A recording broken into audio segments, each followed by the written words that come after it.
the Bible. Is it hard to understand? When it comes to reading the Bible, the first thing that comes to mind is the fact that this is the Word of God. The seals have been broken, and the truth is here. And when we go throughout the Scripture, And the truth is here. and when we go throughout the Scriptures, when we go throughout extra biblical records, we find that the language that God employed, that He used to create the heavens and the earth, was the Hebrew language. Christ said, I came for the lost sheep of the house of Israel. But yet no one, no religious leader, no religious church out there anywhere can now identify the 12 tribes of Israel. Can we? God is quite simple, but it seems as if man makes understanding Him hard. What are those mysteries? The truth of your book and the truth will make you free. The Hebrew and Bible Academy, you're invited.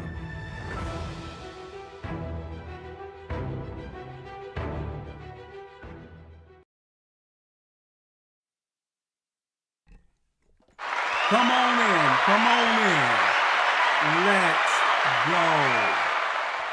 go. All praises be to the Most High. Hit that like button. Let's go.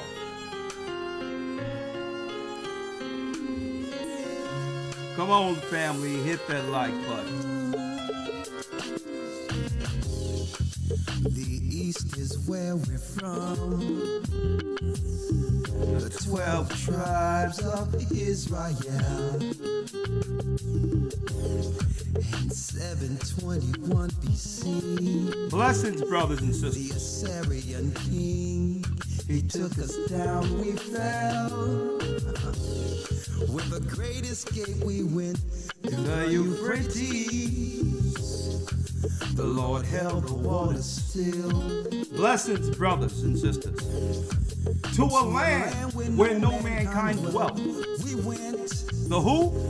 the 12 tribes of Israel. So we be Manasseh, the Cubans, Ephraim, from Puerto Rico, Nepal is from the house of Hawaii. The Lord is calling back Israel. Come on, the North American Indians. There it is. Y'all know the song. Let me hear you. Let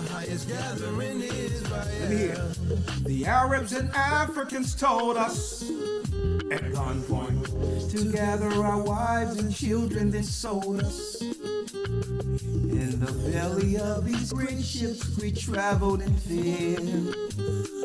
By the rivers of Babylon we found our brothers here. Ahia, gather us. Whoa. From the power on high.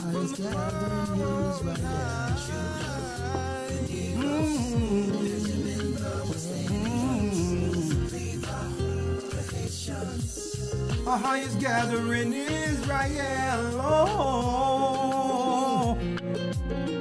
come on.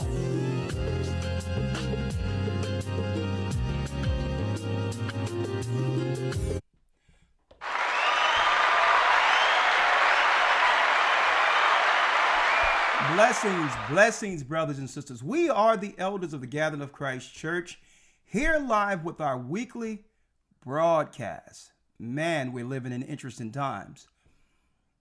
When the earth shuts down again, will be our program this evening. Also, we're going to open it up, Elder Lawyer, at the very end of this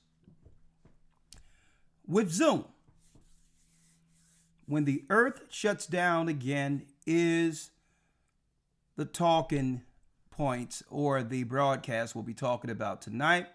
First and foremost, we would like to say, and I would like to say, all praises be to the Most High, Ahia, in the name of Yeshua, through the Holy Spirit.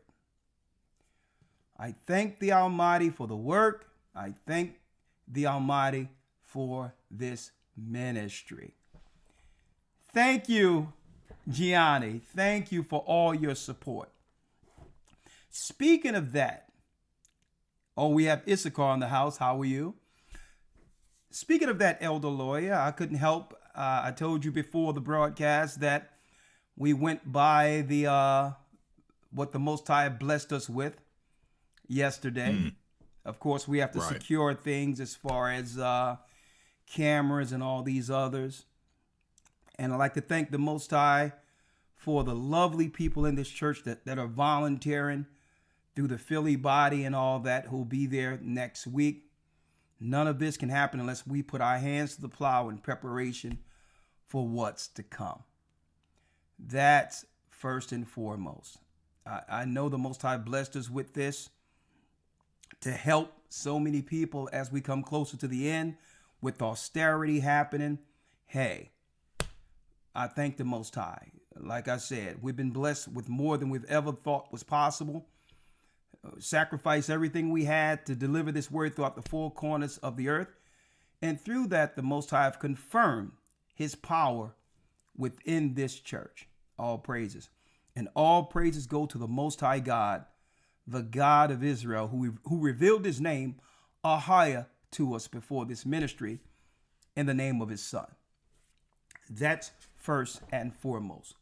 Another thing, brothers and sisters, we're getting inundated with phone calls and emails for the mass baptism. I would just like to say, please, it's okay. We're going to announce the mass baptisms.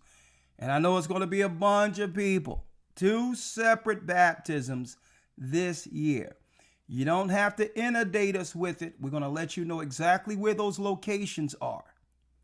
Because we need to do these baptisms to get everyone in Christ's ark before the door shut. So again, we got your phone calls. We've received your messages. We're not ignoring you. Okay? Just keep your ears and eyes right here. The mass baptism will be announced. And once we announce it from this platform, there will also be announcements amongst the local bodies. We're also working to get the ministry in all 50 states. We're discussing the Maccabees program to raise these men who have learned under the church and have persevered to go into the other areas to build church before everything shuts down. We're working around the clock. We're working with the land. We're going to work with our brothers to make sure we distribute people out by twos. And we're going to have a mass baptism that I believe in the United States that's going to be the biggest baptism as of yet this year. I thank the Most High for that. Next thing. Yes, we don't have enough room for the Passover right now. So we're looking into some bigger venues, especially with the new people in the body coming in. And again, we're going to decide whether or not we go back to Tulsa. They may have to move the barrier and give us a bigger room. Or Florida. Okay? Or Florida. Okay? We were busting out the seams at the Passover, but I know with what the Most High is doing in the earth, more people are coming in, and we're going to have to make room while there's time. Okay? So, again, eventually we may have to poll all of you and ask, would you rather have it in Tulsa again or Florida? But we'll put a pin in it until that announcement. Either way, we're going to lock down, no pun intended, the venue sooner than later. Okay? Sooner than later, because we don't want anything at the last minute where, we don't book it and then we're not able to. And if we book it well in advance, it gives brothers and sisters time time to book well in advance, 7 months in advance, where they can get their lower tickets, low hotel rooms, and all these others. They don't have to worry about the high prices in the last minute. So we're going to lock this down quickly. So we'll probably have the Passover announcement, I hope, before the mass baptism announcement. I am shooting for, if it be the Most High's will, the mass baptism as soon as the New Year summer hits, according to the 364 calendar, okay? Summer according to 364, all right? So keep your ears to the ground. Oh, yeah, I'm coming to Colorado. As a matter of fact, I told Yashar that yesterday. We're coming to Colorado, so don't worry about that. All right. So it is an exciting time to be in this truth, to tell you the truth.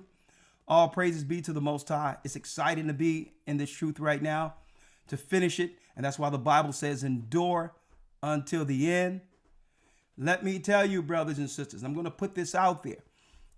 In the Bible, in the book of Revelation, and we're going to go there a little later, Christ reminds the church to never forget your first love.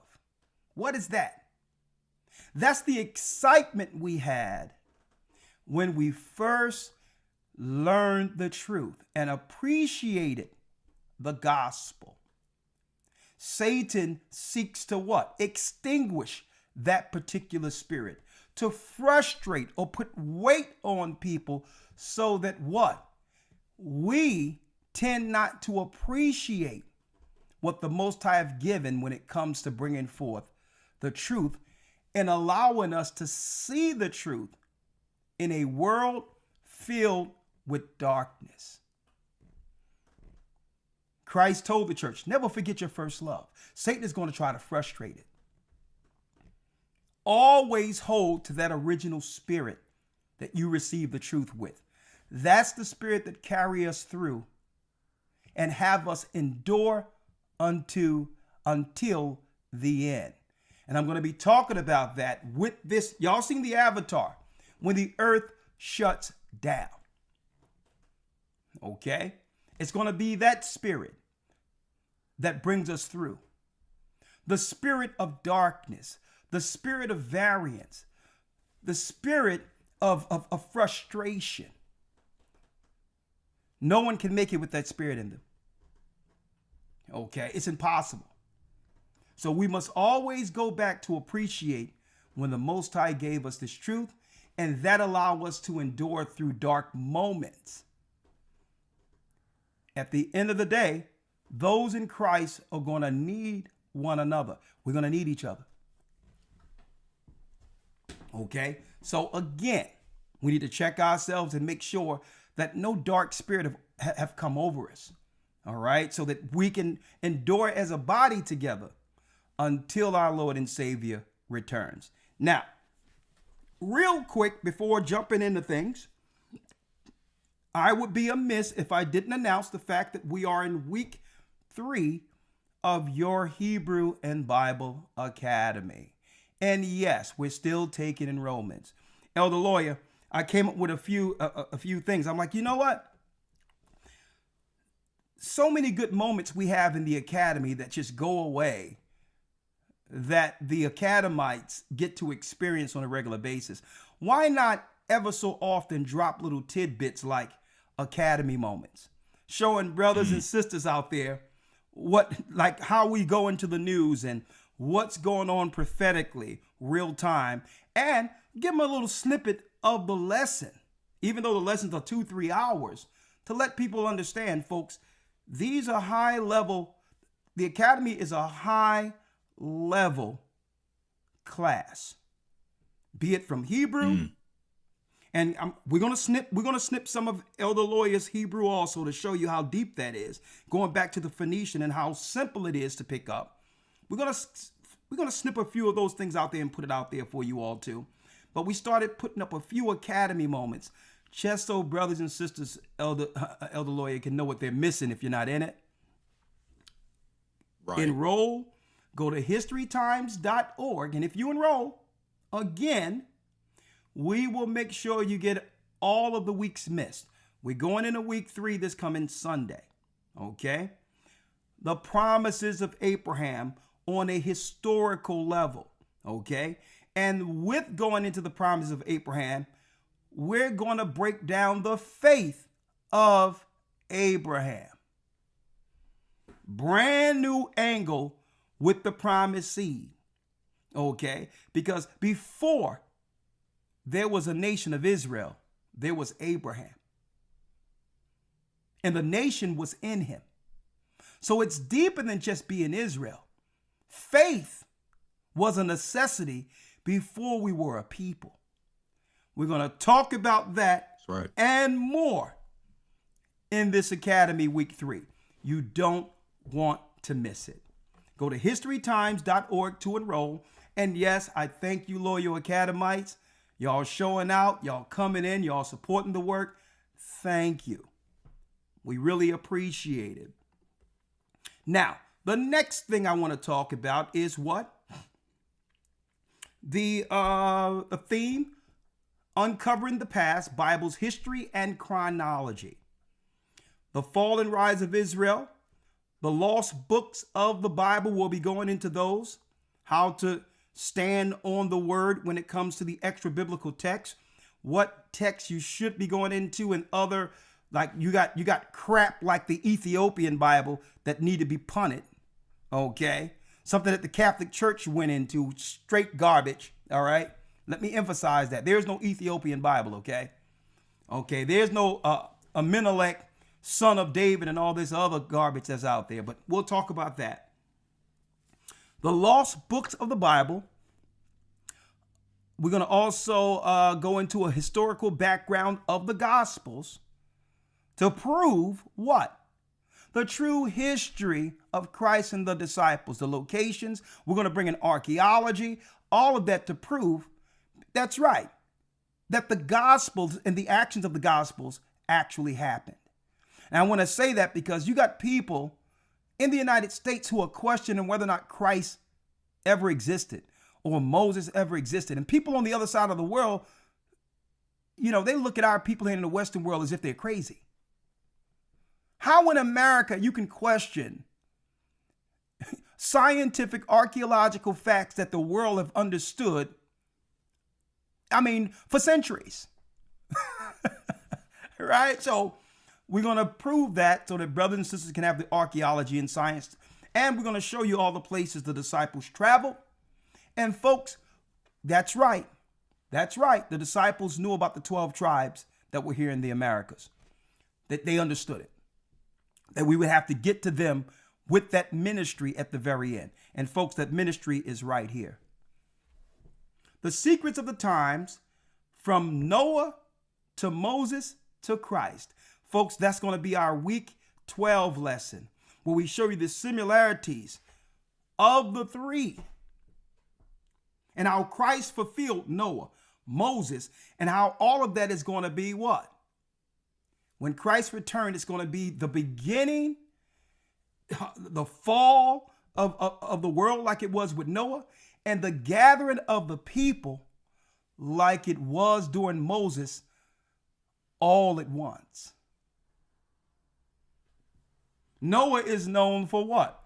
Preaching, right? Warning the world before the destruction. Moses is known for what? Going through the wilderness, the rebellion that happened there, only to what? Be shown the promised land before Joshua and Caleb would have us cross over. Well, imagine Christ being both of those at once at the very end, operating in the spirit of Noah and Moses simultaneously with the angels. That will be week 12. You don't want to miss it. That's right. And again, we're going to go into what? Color and the Bible, since we're going into history chronology, like books like this. Nature Knows No Color line, to show you how they whitewashed black history from what? From English nobility. The schism between Europe was our people, King James and others, fighting against the Vatican in Europe. When we went into captivity, they whitewashed everything and made us believe that all of Europe was white. When we were the Protestants, we were the ones fighting against the Vatican, and we're still fighting the Satanic Vatican till this day. That and more in this Hebrew and Bible Academy. Go to historytimes.org to enroll. Now, Elder Lawyer, before I go into the lesson, I don't want to forget my brothers and sisters in Boston. Elder Lawyer and I, along with Elder Ramar, Shawan is going to be there, Bishop Shawan. Ganon is coming with me. If it be the Most High's will, he's invited. I spoke with him. And Shamal, Bishop Shamal from New York, will all be converging on Boston this Sabbath. If you've ever been a part of the Boston body, okay, because it's one of the smaller bodies, we're going to work with the people there to move that to the level it should be in the spirit of the Almighty. Okay, we're coming together to galvanize the spirit. We're going to sit down and talk with the people. And guess what we're going to do? We're going to leave Boston and leave them with a mission that will allow that church to prosper in the name of Christ.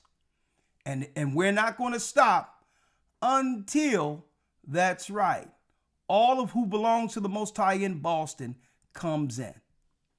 Right? And guess what? What I'm hoping, by the time Thanksgiving come around, when they have that big thing at Thanksgiving where all the Gadites and all that come at Plymouth Rock to mourn what happened to them, that we have what? A multitude of Israelites who came in and were baptized in Boston to go to Plymouth Rock with the Gathering of Christ Church so that we can proclaim the truth at Plymouth Rock this year. That's right, folks.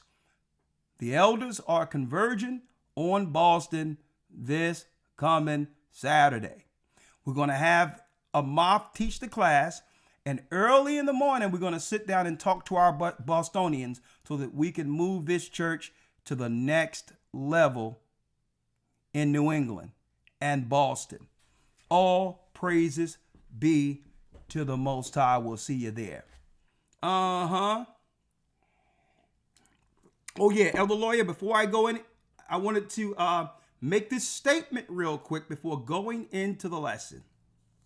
And I'm going to say this briefly because I know many of you continue to see things online and hear different voices. Make it clear, brothers and sisters, what you see here was doing the work before all these voices. And guess what? When those voices can no longer utter a sound, if it be the Most High, we'll be doing what you've seen us doing before the voices. Because all that matters is the work that's before you. We have no control who sees us online and asks to be a part of us. Okay, we never reached out to anyone and said, hey, would you like to be a part of the Gathering of Christ Church? We were doing what we were doing when everyone reached out, including the voices. Now, understand this. Everything being said publicly is not the full picture. And I know a lot of you know this. And we are not a body that handles matters, personal matters, through social media, public back and forth, and discourse. That's not what we're here for. Also understand, when you come to this channel here, and watch what you see tonight. It's about learning. It's about connecting. It's about coming closer to the Almighty together in one spirit without schism. We're here for the word. We're here to grow. We're not here, and neither will we ever be here, to address every voice or claim that's being made outside of this work. There is order here. There has always been order. Matters are handled through leadership, through counsel, and through proper processes. And very few people would actually tell you this. We don't do things in front of the world. We're the children of Israel. There's going to always be issues and problems, whatever the case is. But we're not going to make our channel and what you come here for any of that, because what? We are people going through healing, and there's a lot of issues that people come out of the world with that must stay amongst what? Help them heal privately without it being some stuff online. We don't deal like that. We don't deal like that in front of the world. We don't do that. And anyone in the Spirit of Christ wouldn't do that either. See? There's rules according to God. And that's how you know whether or not someone is in the Spirit of Christ or not. Ask yourself, would Christ do that? Would Christ say that? Listen to this. Don't let people out there with vain repetition be a stumbling block to you. Is their works building up, bringing the body to Christ, or is it tearing down? That's up to you to understand. Don't let repetition become truth in your mind, because they'll say it over and over again, but it's Satan poisoning you. We are not moved here by the noise. Elder Loya and I and those, Ramar and others, have been here from the beginning. We seen the noise come and we seen it go. But what stays constant? The gospel. The Bible. And all the noise and all these others, it comes to nothing because it isn't fruitful. That's what you have to understand. Keep your eyes peeled and understand that a lot of this stuff can be a stumbling block to your advancement and cohesiveness with Christ's body. The only thing we can do is put it out there to say, hey, if I was you, I wouldn't take in any dark spirit that's being delivered from others. It's not healthy. If no one did anything to you that you can see, and you take on a dark spirit from someone else, you can't blame us for it if we didn't do anything to you. Okay? Think about that. What's been built here, this church, is structure, accountability, and responsibility. And that has never changed. We remain, Elder Loya and I, and all the elders and the body of Christ. That is many, in preparation for what's about to happen. We remain steady. We remain in order with the Most High in Christ. And we will continue to move forward in Yeshua's work. Keep your eyes right here. Keep your eyes right here.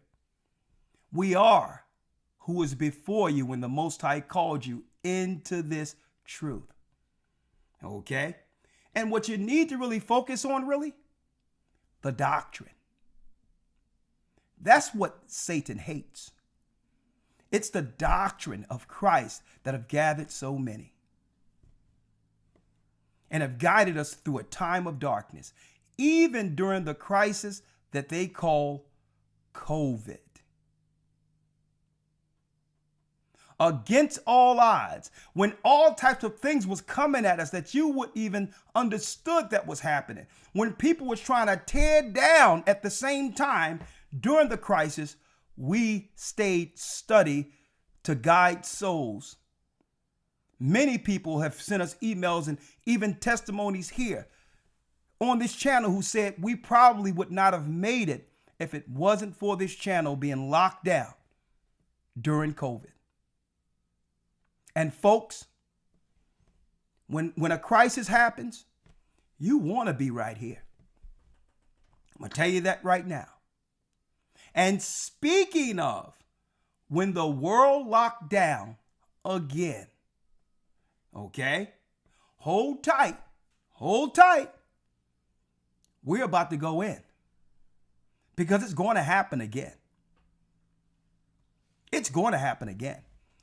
Don't let anyone try to dissuade you, frustrate you from what this is. Endure. We'll be right back.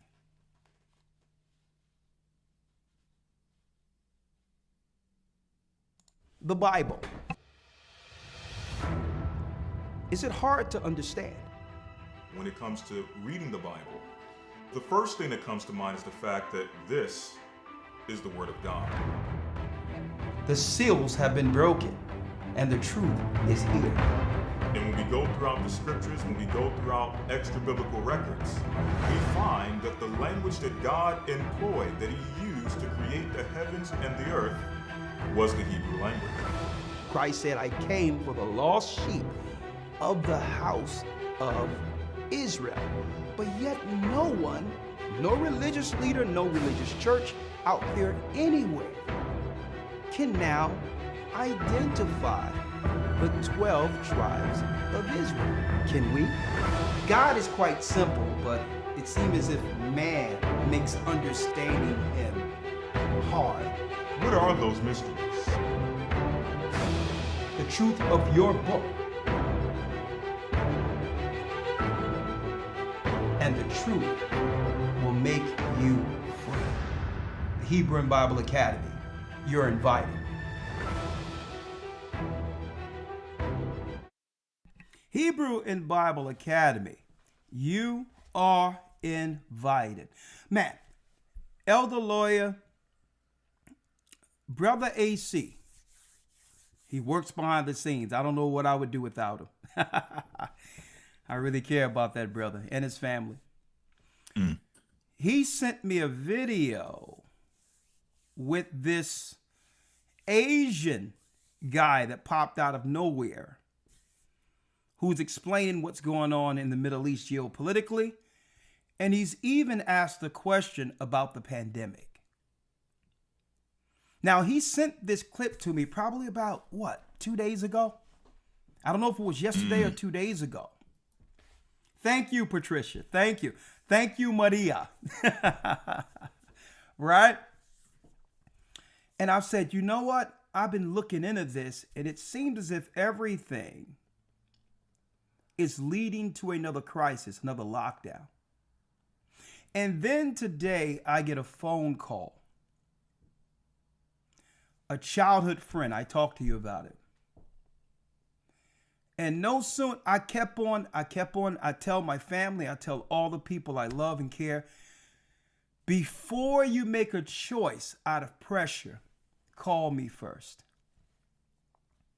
And I went to the pizza shop where my brother worked, and I seen him there, and something told me to ask him, hey, did you take that stuff when I told you not to? And he said, oh, June, I can't lie to you. I'm like, you did? He says, yeah, I only took 2. I'm like, get with me. I'm going to see what we can do about your situation. He said, I feel fine. I get a phone call today, right? He has to be no more than 1 or 2 years older than me. He was fine before all of that. And a close family member gone. And it's out of nowhere. Mm. And I couldn't help but think about when they were scaring everyone during the pandemic. I couldn't help but think about the doctor who came on, who was banned and could only come on through Rumble. And he said, listen, if the people take this stuff, the world we know, especially in America, will look different between 2025 and the end of 2026. A lot of people we know will no longer be here. I'll never forget that. He says, if the world falls for this, a lot of people we know isn't going to make it past 2026.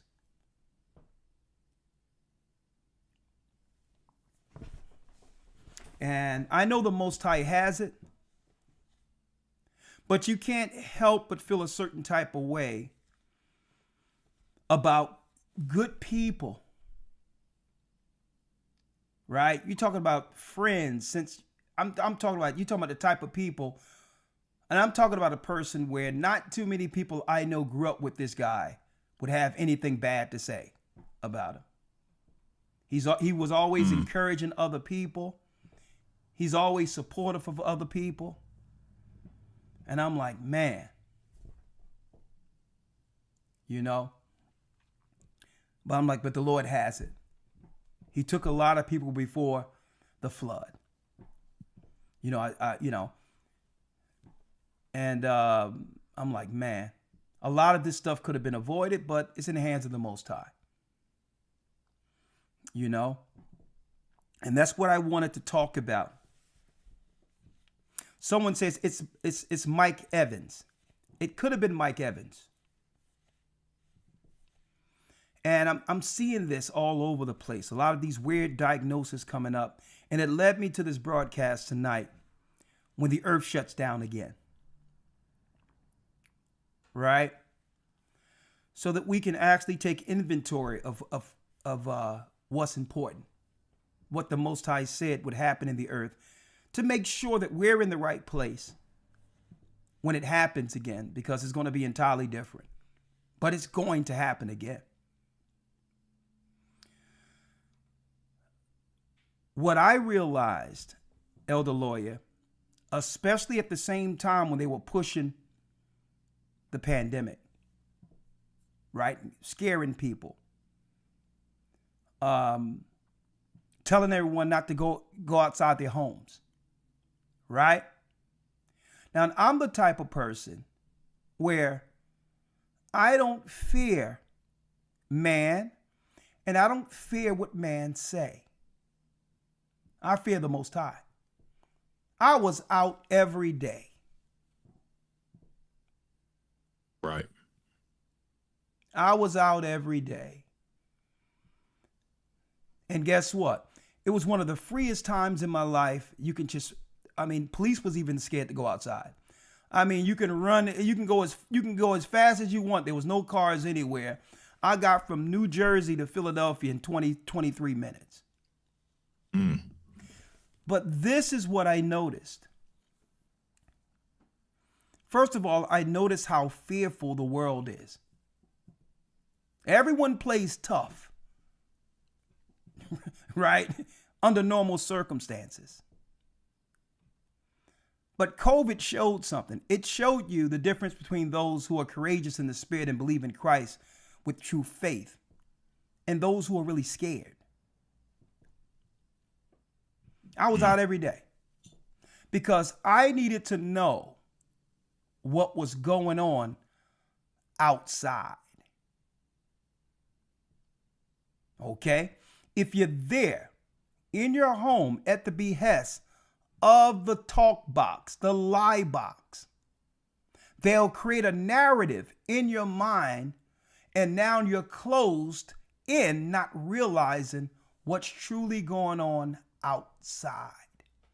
That's a dangerous place to be, with the media narrating what's going on in the earth, when the media has done nothing but program and or lied to our people. I was out every day. And what I noticed the construction workers still constructed. I noticed cameras being changed on certain intersections. I'm like, oh, so COVID don't mess with those doing all this, huh? Right? I started recognizing certain things. Construction was still happening. They were changing lights and doing certain things on the road. So right there, that told me, okay, if they're building buildings, that means life is going to continue on the outside of this scare. That's number one. Number two, I noticed that when you walk into a corporate building, Elder Lawyer, everyone had to stay 6 feet apart.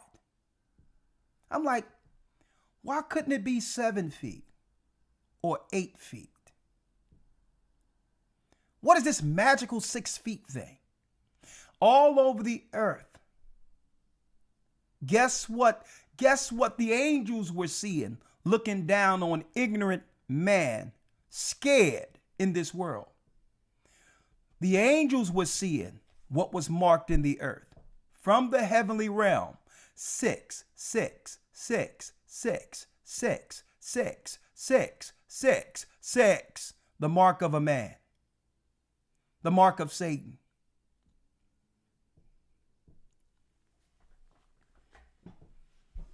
And what did I notice? Okay, you can put 2 and 2 together. The same time you're scaring those in America. You mean to tell me you care about a pandemic and a disease happening, at the same time you're letting illegals come over the border unchecked? That just didn't make any sense, Elder. You can't tell us that you're scared of concerning all this that's going on, but you're letting these illegals come in unchecked. So I knew that this was warfare against the people in America. Psychological and biological. That's what I believed at that time. Because if you protest George Floyd and everything else while that was happening, they didn't care if you had a mask. They didn't care as long as you was out there for the political issues that they were utilizing to probably, allegedly, disturb the elections. So they were subjective. They was using this as a tool that I've seen. A tool when convenient. It could be utilized to stifle one politically.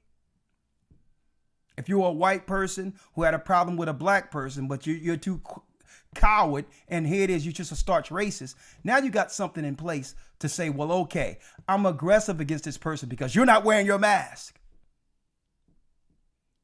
Right? It can be utilized as a political tool when convenient. If someone didn't want you to come into your store now they can exercise their racism and hatred overt, using this as what? As a proxy to show who they were the whole time. And when I seen this, I said, guess what? This is the prelude to the mark of the beast. And it's going to happen again. I've never seen a government which with that much control. I'm like, this is the government's dream. Well, you can go into a hospital and now, due to this, whatever they claim is happening, they have full power over your loved ones without you saying a word. A matter of fact, they have convinced you that your loved ones is the enemy carrying the plague. Man, I said, you know what? In lieu of everything we're dealing with right now, we need to talk about it because it's going to happen again. And I thank the Most High for this church. Because I wouldn't want to have to go through what we just gone through in spades next without those in like mind so that we can help each other through what's coming.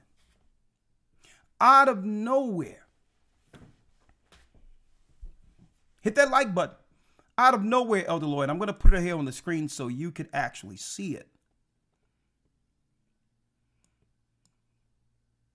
I was going to go into this anyway, but waking up, thank you, Teraz Israel. I was going to go into this anyway, Elder Lawyer, but it meant something even deeper when I woke up with the news today. When I drove, I'm getting ready so that I can travel tomorrow. Man, and woke up to the news about my friend. It's like, okay. The Most High is confirming that he really want me to talk about this. Right. AC sent me this, and I'm only going to show a piece of it. Patrick Bet David.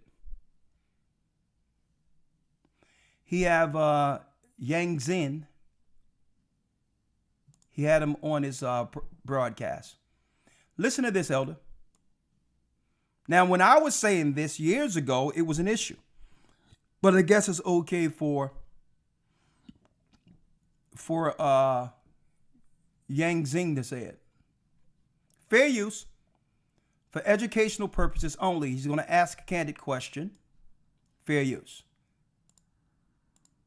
You're not there. I'm not there. But what do you think? Well, I mean, I've never been to Iran. It depends where you are in Iran, right? So the cities are very different from the rural areas. But I think that given what's been happening in this war, I think there are a lot of young children who fantasize and they grow up and they want to fight the Americans. So I feel as though this war, given the fact on the first day the Americans struck a school in southern Iran that killed 168 schoolgirls, and they killed an 86-year-old man with prostate cancer. I feel as though there are a lot of young people who want to go to war with America right now. Number one, he's asking him, what are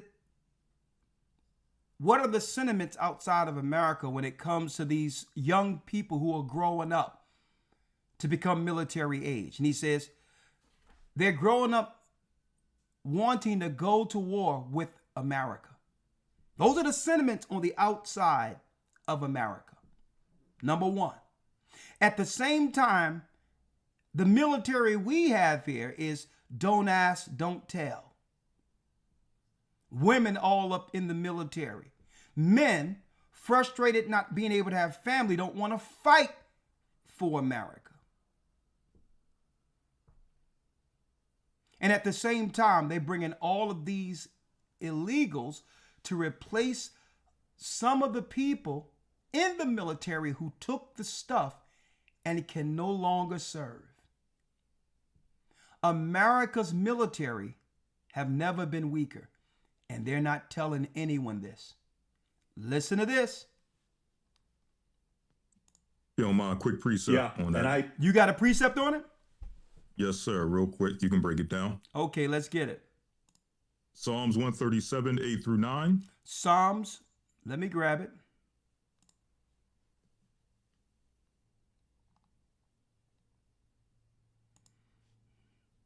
Psalms what? 137, 8 through 9.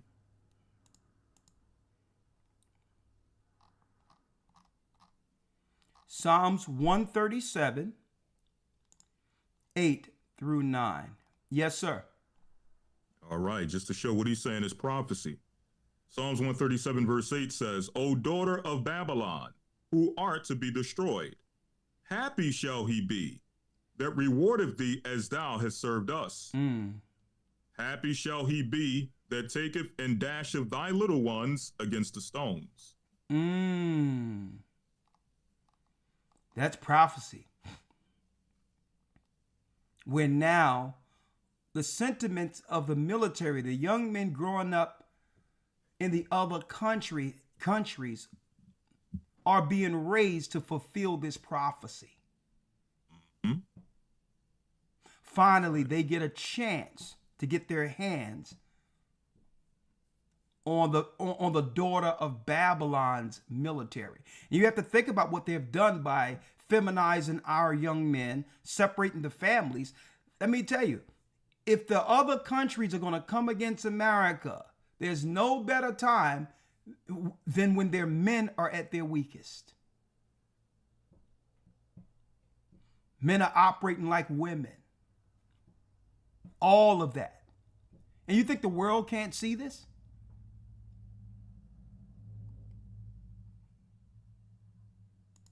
How vulnerable America has become?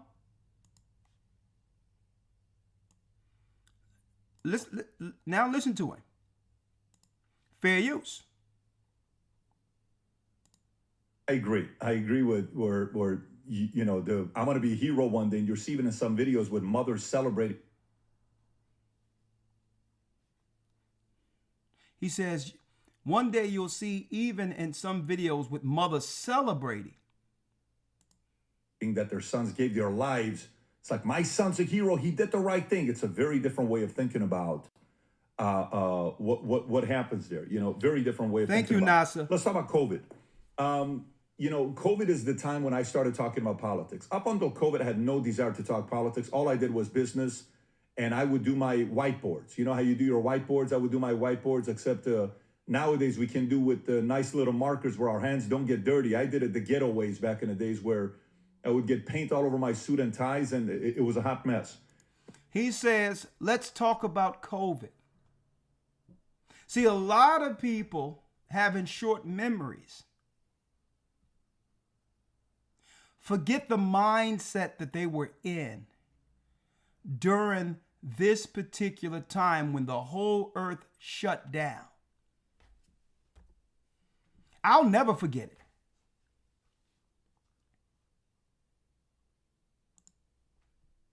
I'll never forget it.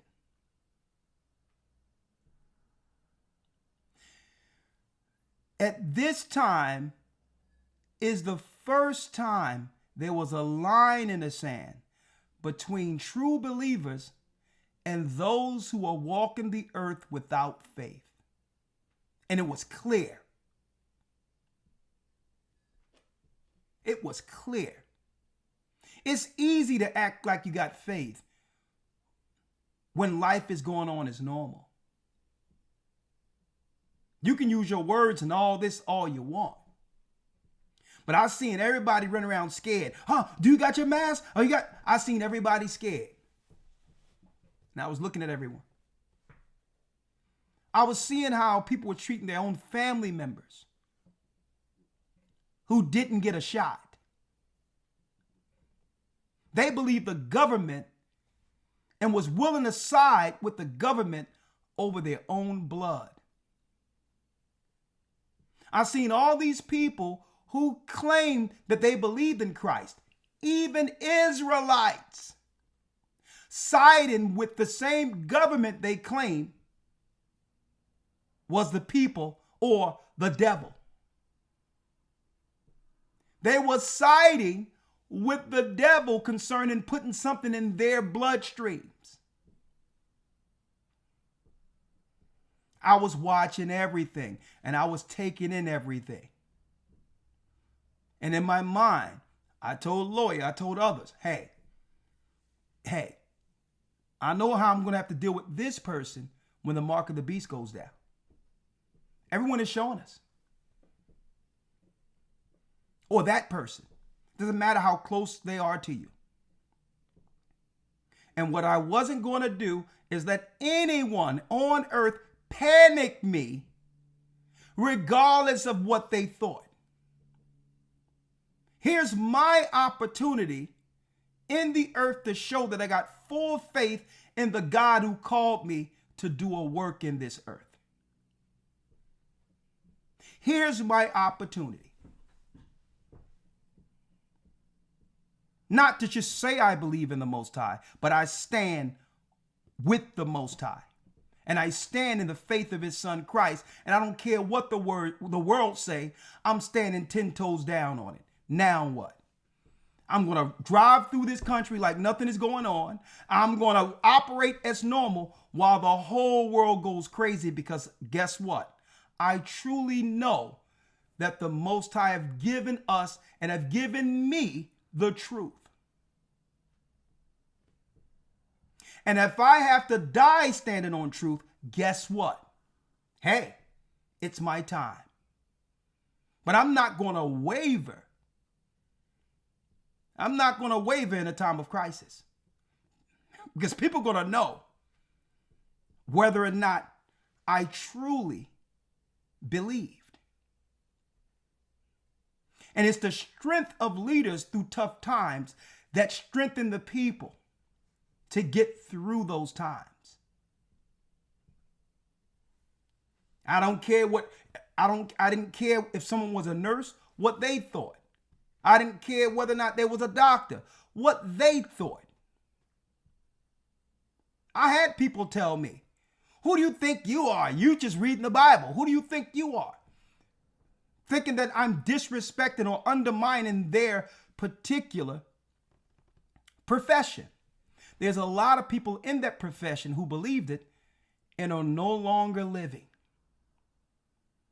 because they believed it. Check out what he say here, Elder.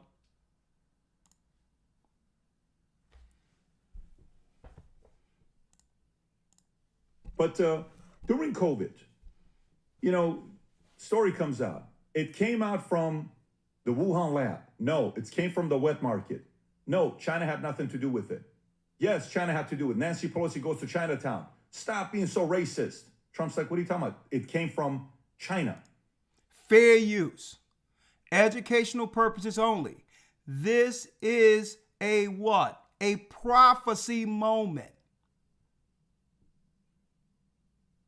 Everyone was wondering where this thing came from, right? And check out what the Chinese believed. What does China say about COVID with their position? Because when the state media is telling their stories, and I'm living in Iran, and they're saying, let me tell you, U.S. is the devil, and U.S. is this, and death upon America, and all this other stuff. And, China's a pretty controlled environment, kind of like what you talked about earlier. How does China's state media control the narrative of what really happened with COVID? Great question. Fair use. Because we were closed in with American media, which is one of the most, I would say, wackest media conglomerates in the earth. You're talking about a media that's useless compared to real media that I've experienced and have heard outside of the United States. This news is news for what they believe are dumb people. Straight up. Anyone who traveled the world realized how ridiculous. You're talking about grade school news in comparison to the rest of the world. So what was Chinese people thinking when they had everybody in America all scared to go outside? I need y'all to think about this. The most armed elder lawyer country in the world, where all the citizens have what? All the citizens have the right with the First Amendment to say what they would like, and the Second Amendment to have a weapon to back it up. I need y'all to think about that. All that tough talk and shooting targets and all that, and everyone is in the house on their knees biting their fingers. So what did China think? Great question. I'm going to play through now. Whiteboards, I would do my whiteboards, except nowadays we can do with the nice little markers where our hands don't get dirty. I did it the ghetto ways back in the days where I would get paint all over my suit and ties, and it was a hot mess. But during COVID, story comes out. It came out from the Wuhan lab. No, it came from the wet market. No, China had nothing to do with it. Yes, China had to do it. Nancy Pelosi goes to Chinatown. Stop being so racist. Trump's like, what are you talking about? It came from China. What does China say about COVID with their position? Because when the state media is telling their stories, and I'm living in Iran, and they're saying, let me tell you, U.S. is the devil, and U.S. is this, and death upon America, and all this other stuff. And, China's a pretty controlled environment, kind of like what you talked about earlier. How does China's state media control the narrative of what really happened with COVID? Okay, so unfortunately, COVID has been memory hold in China. So no one talks about it. It was a traumatic 3 or 4 years for Chinese society, and people have basically just forgotten about the experience. No one even mentions COVID anymore. People still get COVID, but no one mentions COVID anymore. So all this has been memory hold, and people would rather just move on with their lives because there's absolutely no point in talking about it. But the Chinese government have said on multiple occasions that COVID started off as an American bioweapon. And listen to what the Chinese was saying to their citizens. On multiple occasions, it started off as an American bioweapon. So they're having this conversation amongst the Chinese, telling us what they believed it was while it was happening. This is the way a bioweapon, well, if something is a weapon, you get people out of the way for the replacements. Is that what they thought back then? That America was making room for them?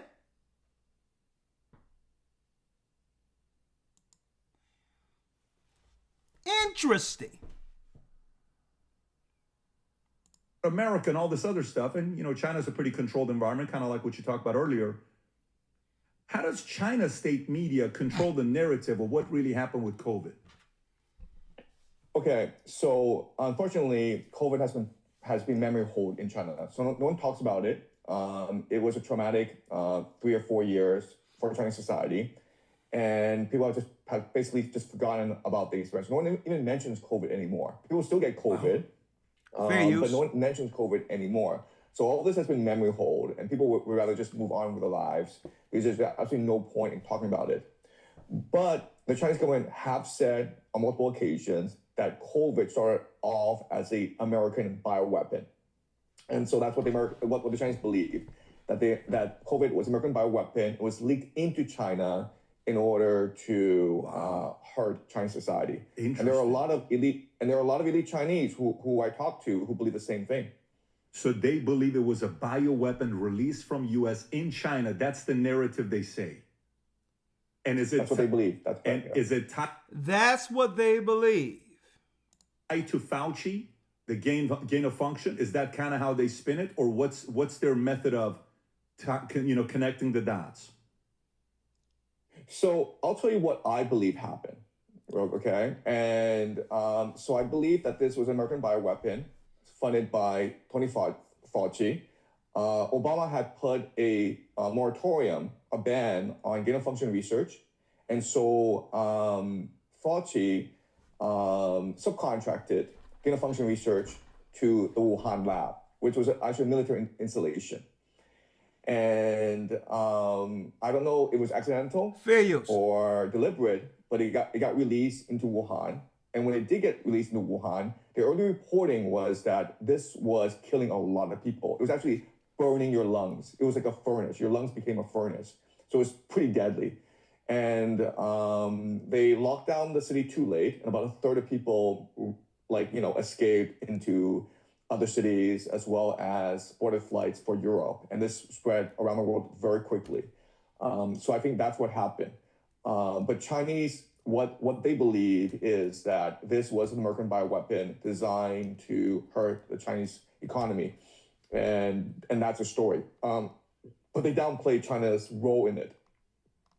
Yeah, they downplay China's role in it. And culturally, is China a culture where if the government says that, don't question it. You don't have to take right to question it. Just buy it. This is what happened. Don't come back and question us because of freedom of speech. Chinese people know where the political red lines are, and they know how the political winds are shifting. And so Fair use. There's really no questioning of the government. What an advantage for the enemy to be able to see in America, where in America we bash each other and we're going at it, and everything's being exposed from congressmen on the left and the Fair right, use. and nobody in the world can see what's going on with China because no one can bring up anything. God forbid if you do, something could happen. I disagree. I think like if you want a healthy, creative, resilient society, you need free and open debate. The best thing about Now, he clipped that part off, right, Elder? Now, brothers and sisters, I'm going to show you according to the Bible, the prophecy of some spirits getting loose, eventually going into people at the very end. We're living in the last days. That's the piece they're not giving you. Right? That's the piece. They're not giving you the prophetic side of this. Right? Now, you may have noticed, brothers and sisters, a lot of weird behaviors of individuals after they begin to open up, after a large number of people receive the stuff. Well, there's a lot of anomalous behavior. It was weird before. It's unexplained aggression and mental illnesses now than beforehand. Now, let's unpack this real quick, Elder. First of all, he said that China concluded that it was a bioweapon. Well, listen, this is what he's saying, all right? A bioweapon, which means, it's used as a weapon against humans, right? For whatever reason, that's what they think in a nutshell. And guess what? If that's a bioweapon, it's more dangerous. If it's a bioweapon, then it's more dangerous than a gun. Somebody pull out a gun, you're going to run the other way. But the people were running towards the clinics. They were running towards the pharmacies for this. So that would make, if it is a bioweapon, it would make it more dangerous than a gun. Right? Because you're going to run away from a gun. Right? Now, I need you to think about this. If it's a bioweapon, now, in order for someone to get immunity against a disease, this is what they're not talking about. And this is what you have to understand. That means a little bit of the stuff that they call the bioweapon must be the ingredient your body have to form an immunity against. So that means the stuff have to be placed in you so that your body can react and be immune to it, from it. See? So China is considering it a bioweapon, but yet some of it must go into you in order for your body to have immunity from it. A lot of people don't know how, this is how vaccines work. They have to give you a little bit of whatever the disease is so that your body can have a reaction and an immunity to it. Right? That's just the science. Right? That's all I can say right here, because I don't think we being Bible people connecting the dots for you all gives us the authority like other people, especially when our people are the target. Chinese people, they can say it with no recourse because they have the authority to do so. So can white people. But the last people they want to know what's really going on are our people. So I can't say as much as they can say, but I can let them speak and connect the dots biblically for you. Okay? I need y'all to look at this. Right? Now, these are just some science papers. Usually I go into stuff like this in the academy, whatever, but it's just science. You know? Especially in lieu of the news I received today. The National Library of Medicine. Now, see, what I like to do is go to this particular site around and get some insight of what the journals, of what the experts were saying while it was actually happening, right? April 21st, right? This is around 2021, right? I want y'all to check this out, right? The outbreak, right? It says the outbreak. Look at what it says here. An increasing number of infected cases and death tolls rose to, talking about death tolls, as of April 26, 2021. Look at this. This paper represents a novel design. Listen.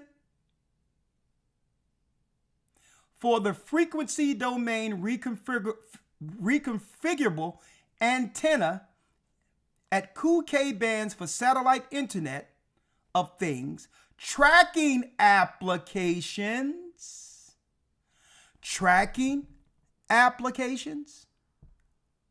For reconfigurable antenna is proposed with the use of 4 different switch mechanisms.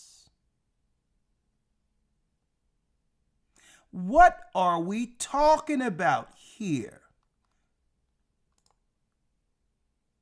A reconfigurable antenna for tracking? Folks, is this NSA surveillance? Or is this a bad cold? Think about this, folks. See, I go to my old journals and what was going on in 2021 because they were saying what? They were saying it out loud what this is all about. But the people were too scared to actually hear what this is. Tracking systems in place? Is this a prelude for the mark of the beast? Now, it isn't the mark of the beast, folks. But it's definitely the mechanism. The foundation have been placed, have been put in the earth for when they lock the earth down the next time with the mark of the beast. Tracking? Well, how would it track? Well, is there nanoparticles in it? Does these nanoparticles send signals from the outside of the body where things are being controlled from the outside of the person? That's a question. Just a question. Can the nanoparticles join together and become a weapon in a person? That's just a question. Can it just stop the heart or make another medical issue where you have to run to the hospital or doctor for now all these medical issues that come out of nowhere? And then once the prescription is written, the nanoparticles can turn into something else, and now you got another sickness. Could it be? Could it be what this guy is saying? A bioweapon? I'm not saying it. But could it be?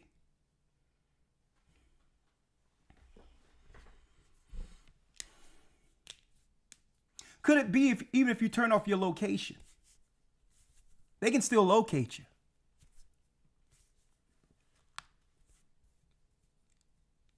Huh? I'm just asking for a friend. Could it be that when a person who took this stuff, not thinking of what it was, could it be that when we see these anomalous mental situations and sensibilities, it's the person actually fighting against what's in their mind that they can no longer control. Could it be the things that you used to be able to harbor within yourself when it comes to thought? That you were able to tell yourself, well, I can think that, but I can't say it. Could it be now you're actually speaking your thoughts out loud without being able to control yourself?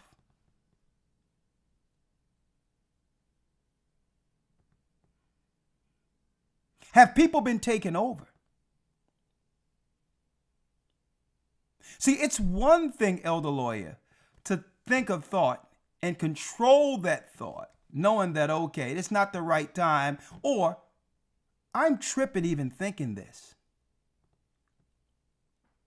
But what if there's a chemical imbalance that came with this, where now people are just saying whatever they're thinking and don't care what the fallout would be afterward? Is this high-tech demon possession?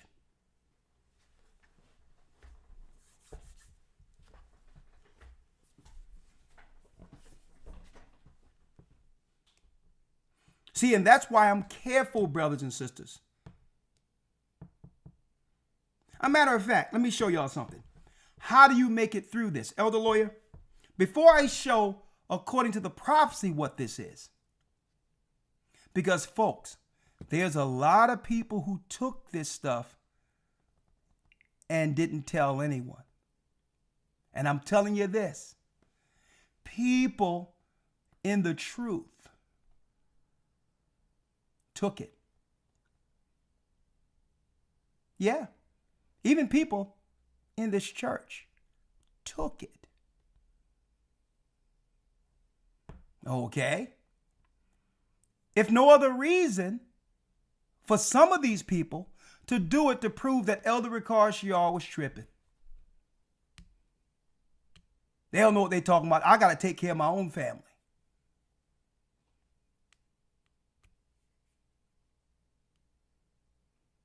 A lot of people took it, folks. I tell you, a lot of people took it. You know why? Because they were looking at whether or not they would be able to work, or what happens if they lose their jobs. A lot of people. So, how do you operate with someone that has a bioweapon seeking to trigger you into confrontation and or conflict?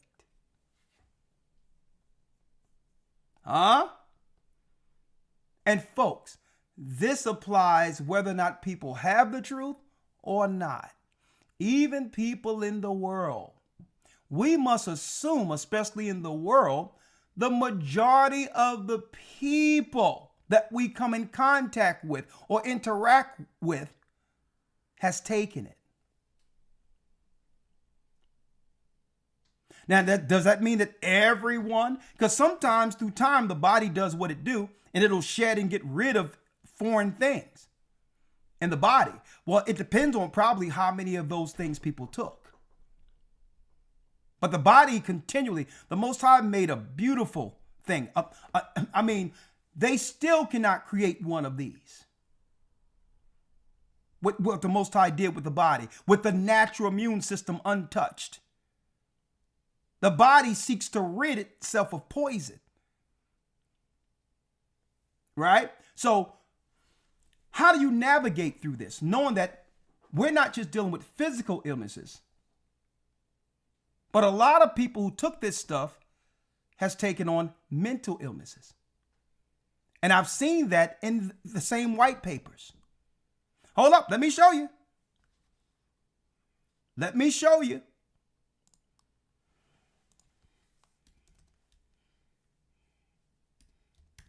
Let me show you. Get Matthew 5 for me, Elder, in a second.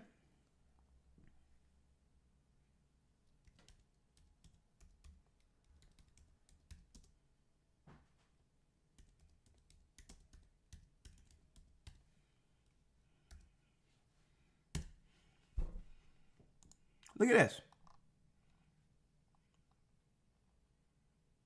Look at this. Huh? Folks, a lot of people didn't tell us, but they took it anyway. Some people did it saying, thinking what? Hold on. Hold on. Hold on.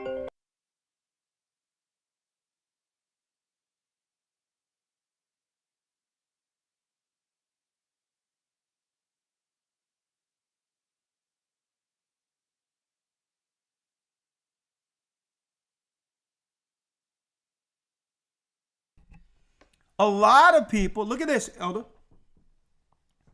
Look at what we have here.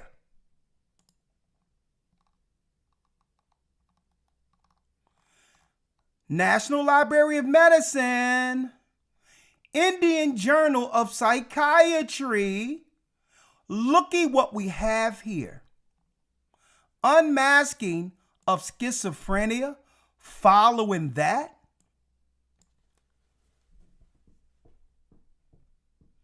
You mean to tell me I'm scared based on someone else who may have something, and I go to the pharmacy or whatever the case is to protect myself, I pick up a case of schizophrenia?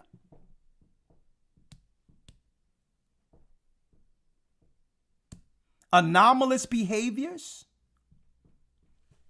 Huh? Hold up. This is what I'm going to do. Real quick. I'm just going to do this real quick. Y'all think I'm making this stuff up? This is regular old medical journals.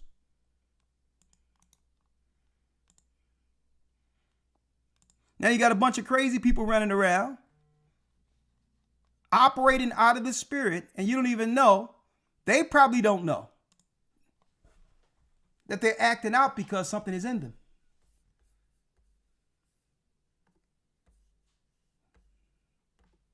Huh? Yep. There it is. Regular old journal.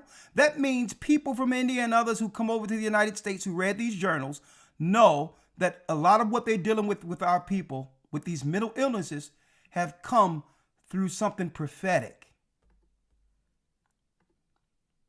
There it is. Regular journal. Y'all can copy it and paste it yourself. Another reason why I keep on telling y'all folks, don't let people dissuade y'all. Get in that academy. I'm telling y'all now. Because these are the things. You're wondering why we're seeing a lot of crazy, aggressive spirits, things that don't make any sense. That's why we don't react to everything that's out there. A lot of these people, that's right, folks. They can't even control what they say and what they think. And guess what? The demons are going to try to attack the work.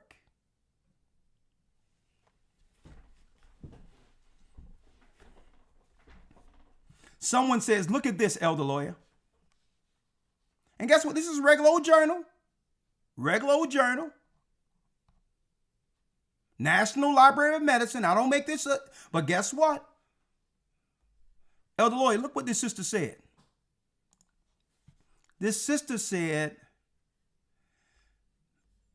that her sister, my sister, has been diagnosed with it.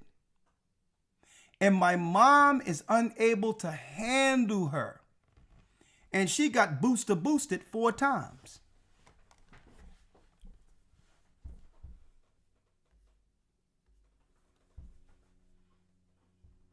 Huh?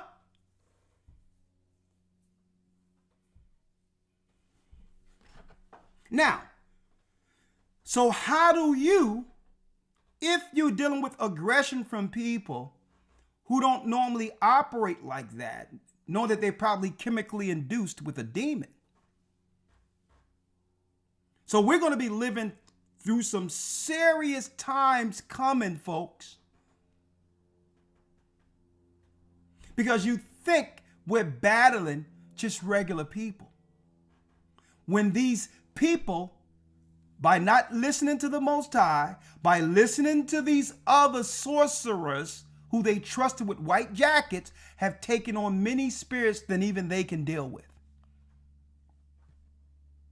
And all of those spirits are going to be aimed right towards the men you see right here.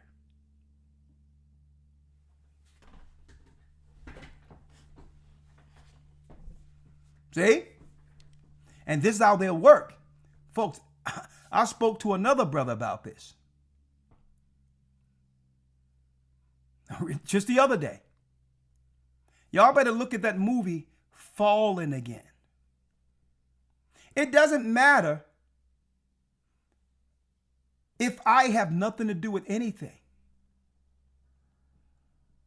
Someone can have an issue and they'll find a way to tie me into it. At the end of it, what it is one spirit going from one person to another person to another person until it's standing in front of you or standing in front of me saying, okay, I'm here with you now. That's how it works. We must be careful carrying people's darkness because it's just a spirit trying to get in proximity of those who's destroying Satan's work in the earth. They don't care who they use. And guess what? What they did in 2021 and shutting everything down, they released the spirits and made the majority of the people in this earth hosts. Remember this lesson. Wednesday, April 8th, 2026. I've seen it. I've sat there with Elder Lawyer and look and see spazzing out in all of this. And we just sitting there like, interested. Not reacting to it. Not reacting to it. And someone may ask, well, if you see a spirit, you got the name of Christ, the Most High. Why couldn't you just rebuke the spirit? Why couldn't you just take the spirit out? It doesn't work that way. The person who has taken on the spirit must ask for help. They're the ones that must come and ask to be healed. Christ went into a whole city and couldn't heal one person, and he is the Son of God. What if one takes on the spirit and the spirit gives them power that they have never had to harm others? They don't want to let the spirit go. It has given them courage to fight and to destroy others, and they love the power. These are people who will never let that spirit go, that have taken it on by taking the stuff. Thank you, Pat Cole. Folks, this is what we're up against. I see it.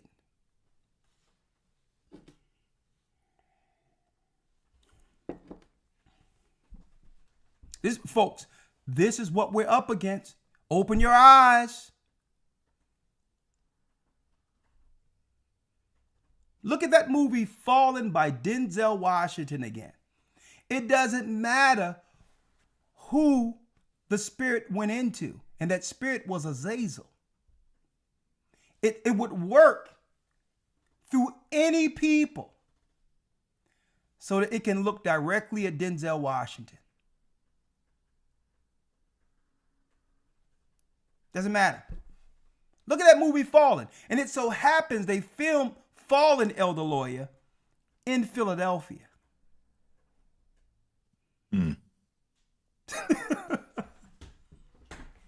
So I'm going to tell you, I've seen it. I've sat in that. I'm like, what do that have to do with me? It could be through another person, and they'll be like, no, we got to stop him.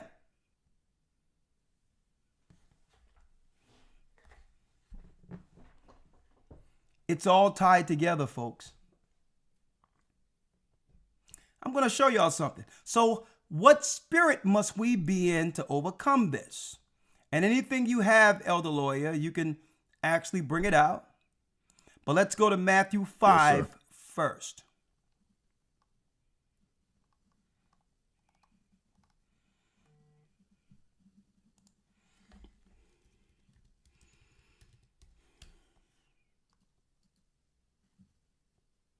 Right? Matthew 5 is the key. Right? Matthew 5 is how you navigate biblically through this. If not, you break the spiritual law and Christ's hedge leaves you. Here is the spiritual warfare that must get us through this. Right?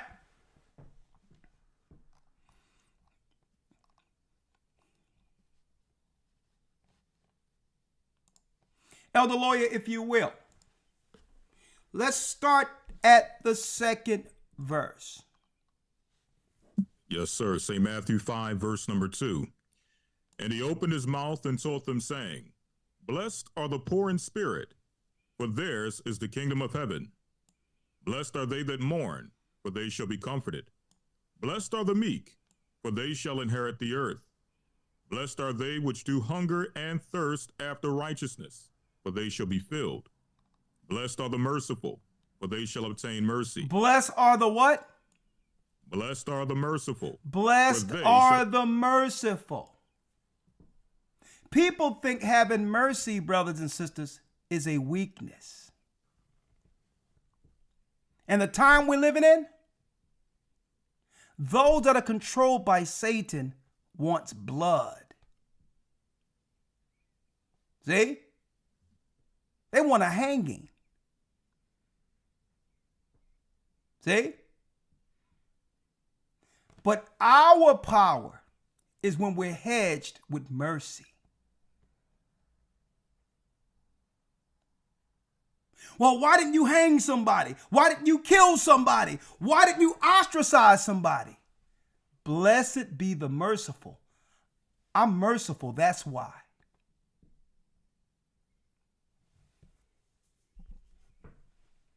Now what? I'm protected by Christ. That means you can have the power to ostracize, embarrass, or harm someone. And guess what? Before the world, be justified. But you choose mercy. Because all of the spirits that was released as in these people, they want death. They want to see harm. Our hedge is mercy. People can say, I hate you. I want you done. And we respond back with what? Mercy. Because if we respond in kind like them, guess what?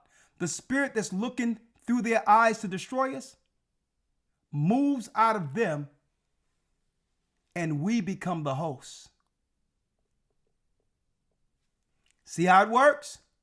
It moves from one person to the next. It could be through social media. It could be a person in California who speaks to someone in Jersey or someone overseas. And now the spirit is moving until it's sitting in front of me and Lawyer.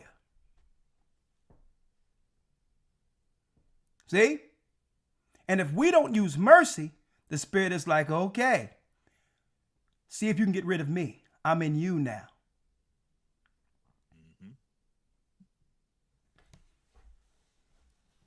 It's real. We're going to show you what's been released in this earth under what they call COVID.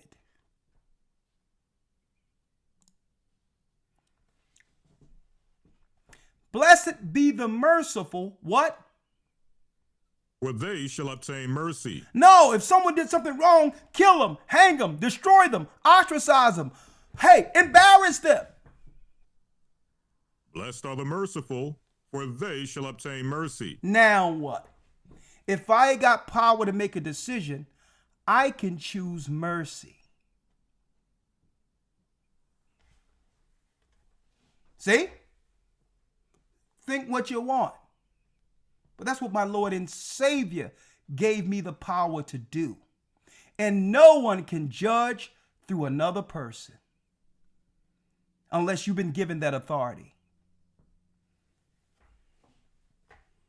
Well, if I was him, I would have did this. But you're not him.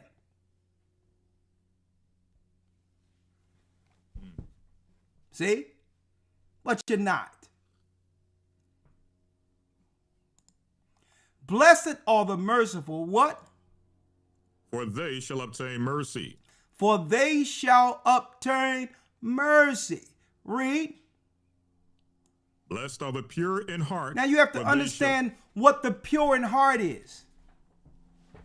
You got to know when you're dealing with the person who wouldn't mean to hurt anyone, who wouldn't seek to hurt anyone. That's a pure heart. See? Because a pure heart thinks like this. How would I would have seeked to actually been judged if it was me? If it was me in the wrong, or if I did something wrong, what would be the proper thing for me? Would I want an opportunity to show that I'm a better person? Would I want the opportunity to prove that I'm sorry for what I've done and become a better person for it? See? That's a pure heart. But no. The Satanists and those who are taken by the Spirit is saying we want blood, want someone dead, want someone hung. We want them to live with whatever they dealt with for the rest of their lives. There is no forgiveness.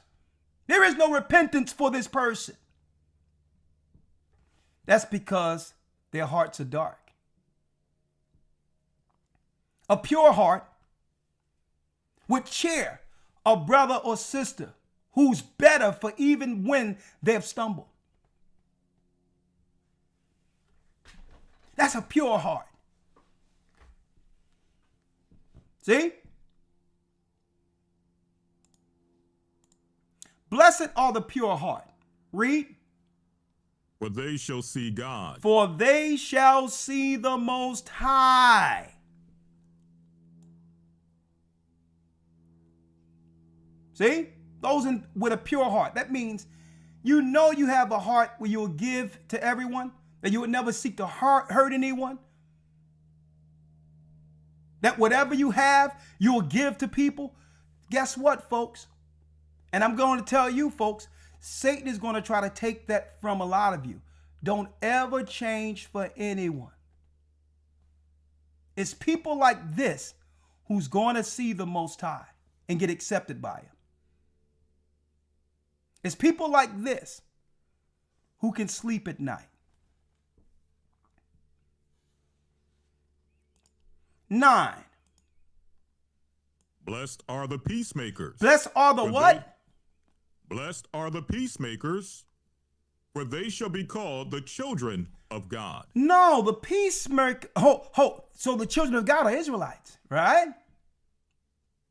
Blessed be the peacemakers, folks. There's only 2 masters. If you got someone that all they want is conflict, all they want is debate, all they want is destruction, all they want to do is cause issues where there's conflict and smoke just blown up all over the place from day to day. I need y'all to think about this, folks. If there's only 2 masters, who is ruling over people who's seeking war all the time instead of peace? Satan. There's only 2 masters. No one can say, well, hey, I'm doing this because of Christ. I'm causing conflict. I'm causing disturbance because of Christ.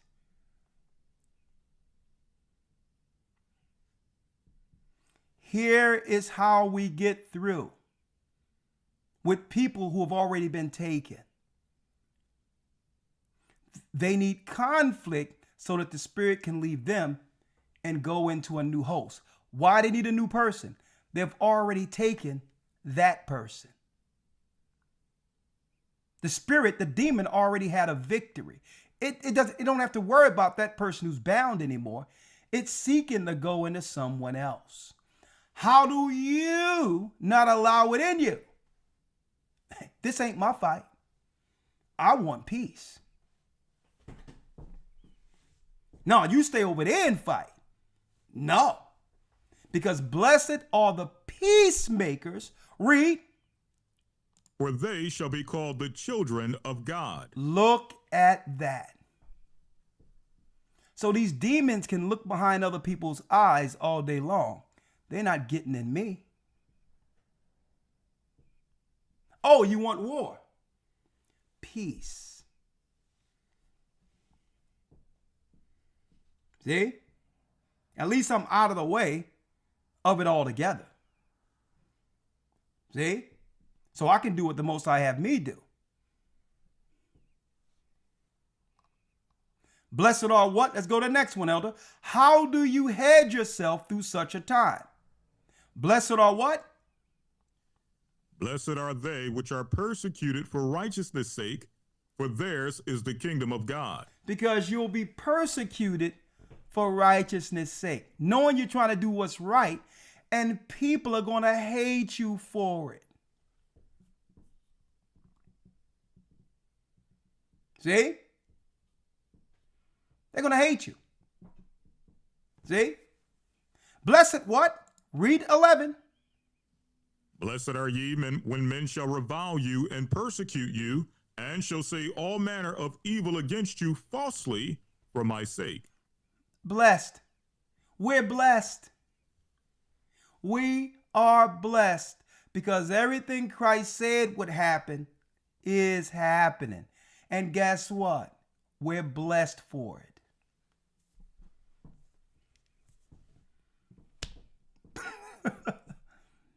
So you don't have to try to justify yourself and say, well, it didn't happen this way. This is what's really going on. No. We're blessed. Especially if you know what's being said isn't true. We're blessed. It comes with the work. 12.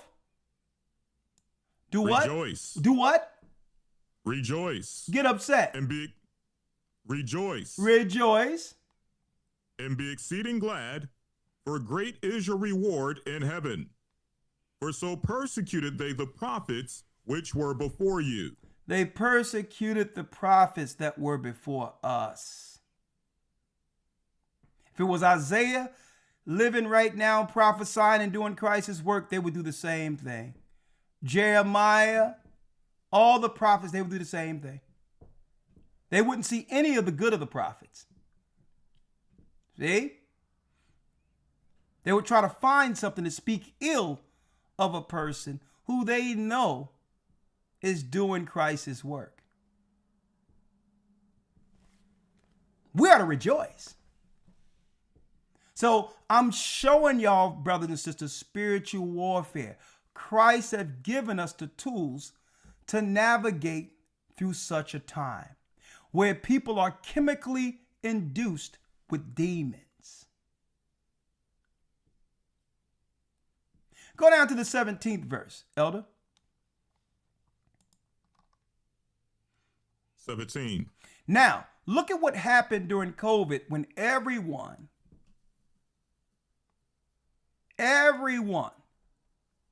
individual who was under the spell couldn't trust anyone, even the people in their family, but they trusted the government who was speaking through channel 666.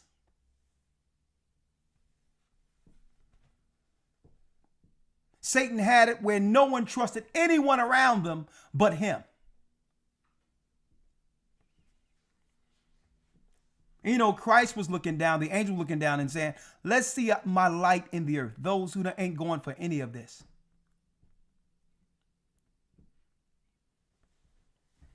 Right? Matthew 5:17. Let's read it. Think not that I am come to destroy the law or the prophets. I am not come to destroy, but to fulfill. For verily I say unto you, till heaven and earth pass, one jot or one tittle shall in no wise pass from the law, till all be fulfilled. Wherefore whosoever therefore shall break one of these least commandments and shall teach men so, he shall be called the least in the kingdom of heaven. So the law of the Most High stands. It stands. You can't have a doctrine and teach that the law is done away with. But vengeance is the Lord's.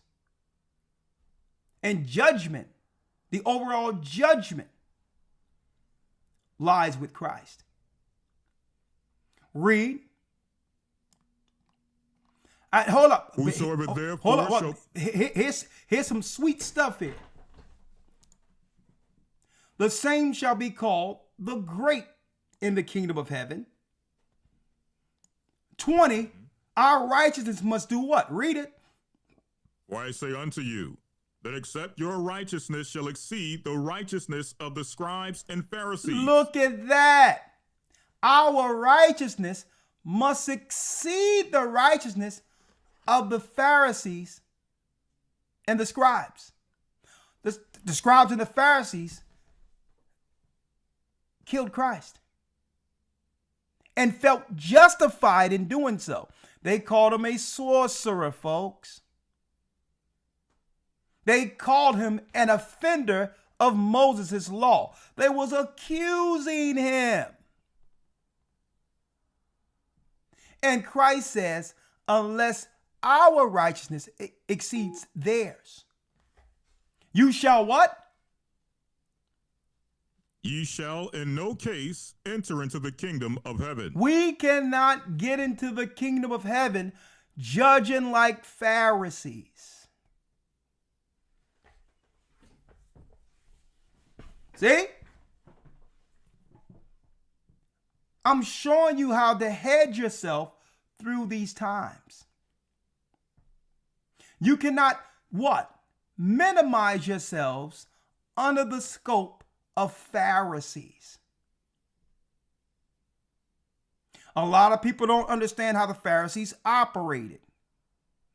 These hypocrites walked around with the phylactery on their chest looking for somebody who have done wrong so that they can now read the law to show that they're better than these people when they were just as worse, if not worse than those people.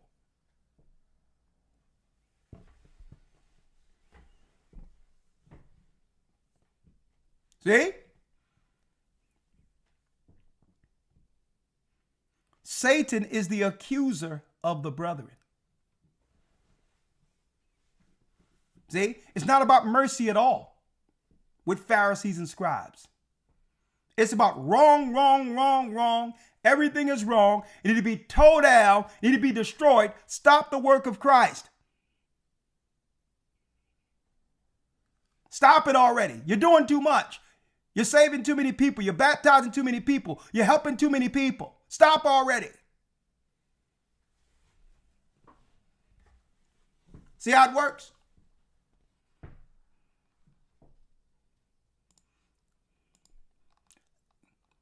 Look at this right here. Christ in Matthew, the 5th chapter, Elder Lawyer, give you the antidote. This is the antidote against demons. This is the hedge against demons. Check out what Christ said about anger. Brothers and sisters, what Christ is teaching right here is more important than the 10 Commandments. And the 10 Commandments are very important. Okay? Check out what Christ said about anger. Elder Lawyer, if you will, hold on. Let me put this here.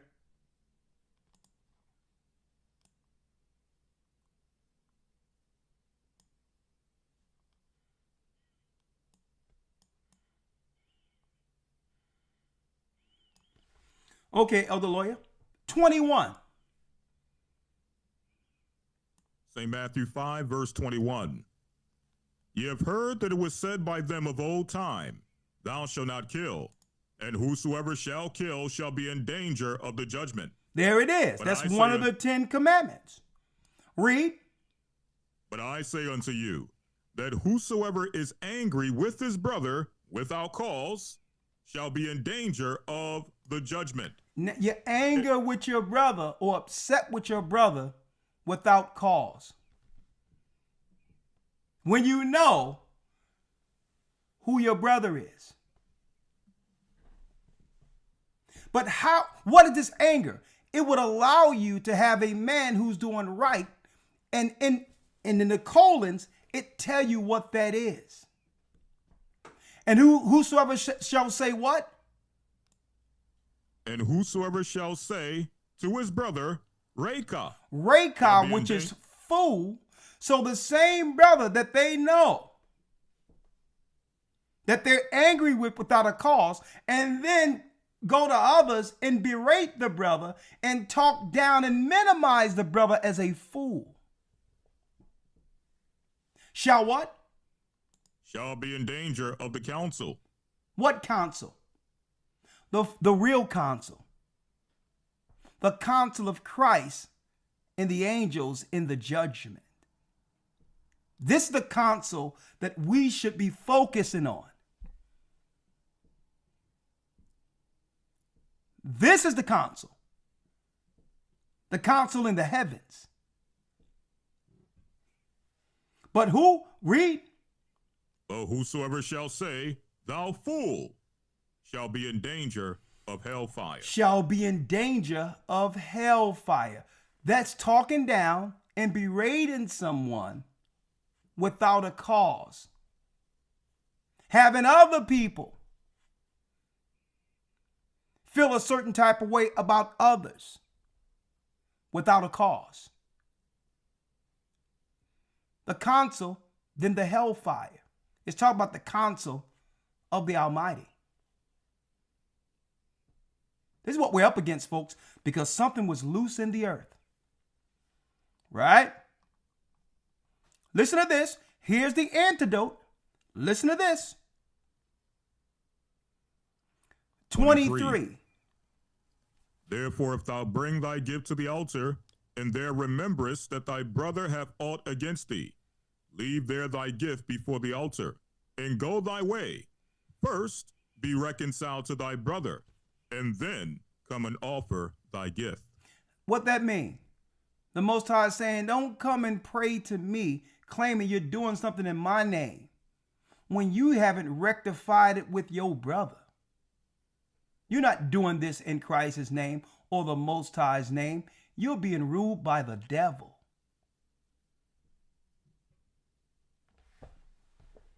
See? Because this is how people try to what? Try to shield their true intentions by saying it's about the Most High. I'm praying to the Most High. No. The Most High say, get out of my face. I have nothing to do with what you're doing until you reconcile with your brother first. Don't try to use the Most High as a shield.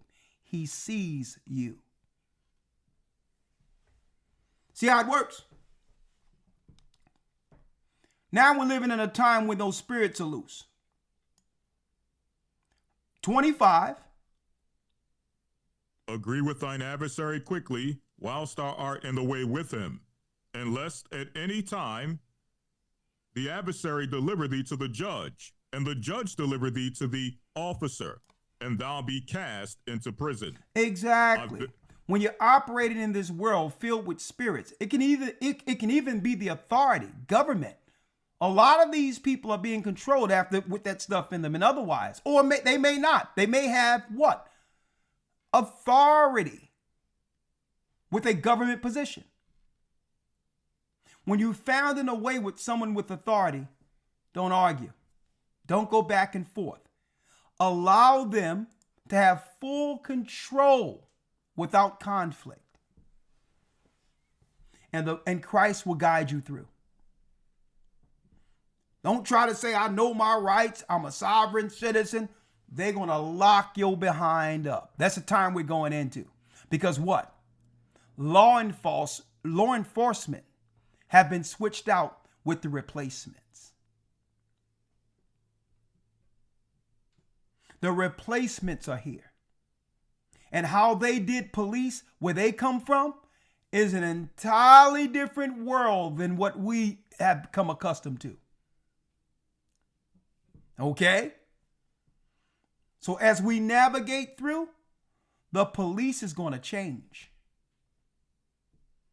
And if you know how the police are in third world countries, you'll realize none of us are built for the replacements. You are to agree immediately to get out of the situation. Immediately. Because as that Chinese man made it clear, even John Bet David, he made it clear. All these other children who have grown up in these other countries, they're getting the badge in the United States to exact judgment against its citizens. They're here with the military, with ICE, joining the police force so that they can take down America from the inside, starting with the arrogant citizens.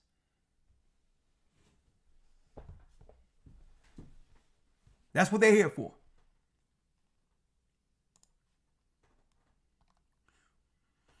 Now let's go all the way down. Elder lawyer. Here is the key thing.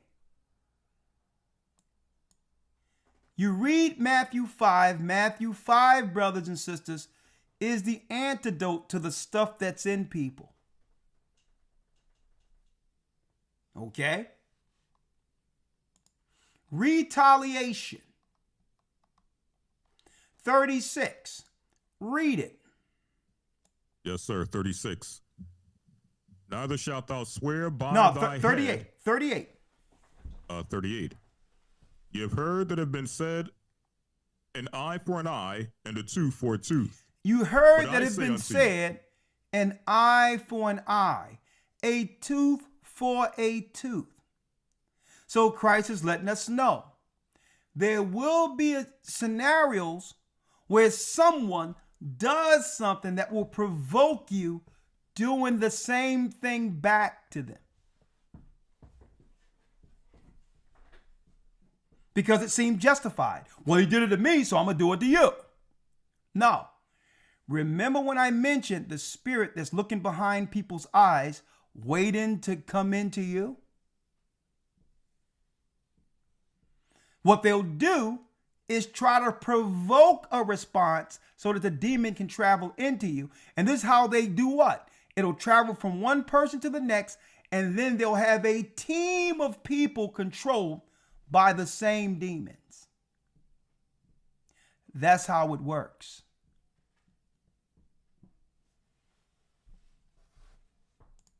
$39. But I say to you what? But I say unto you, that ye resist not evil, but whosoever shall smite thee on the right cheek, turn to him the other also. There And you if go. any man, Somebody just hit. Someone just said something. Somebody just did something. And what you do? Silence.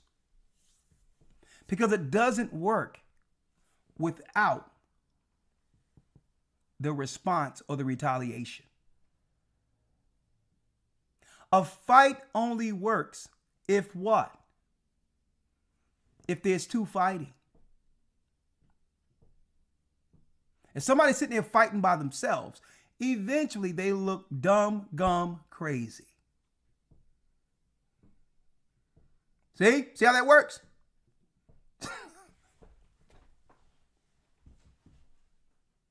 The whole point of the provocation is to wait for the retaliation. See? When someone has a spirit in them, that's all they know. But if there's no retaliation, nothing, you turn the other cheek, nothing's happening, then the person looks crazy. Everyone can see the spirit in them because there's no what? Distraction. There's no diversion. There's nothing to divert the person from people just looking at that person and saying, okay, let me just see this person fight by themselves to realize there's a demon there. See? If you do nothing at all, then the focus is on, okay, who's this person fighting by themselves? And how is this Christ? See? Now there's a difference between Christ when he was operating and the guy who had a legion of demons that they had to chain in a graveyard by himself because the only thing he knew how to do was cause conflict and chaos. There's a clear distinction between the two. But if Christ went back and forth with this legion that couldn't be satisfied, you would think something was wrong with Christ. See? So the only way to understand what you're dealing with is if one side stands still. See? This is how you make it through. See? This is how you make it through.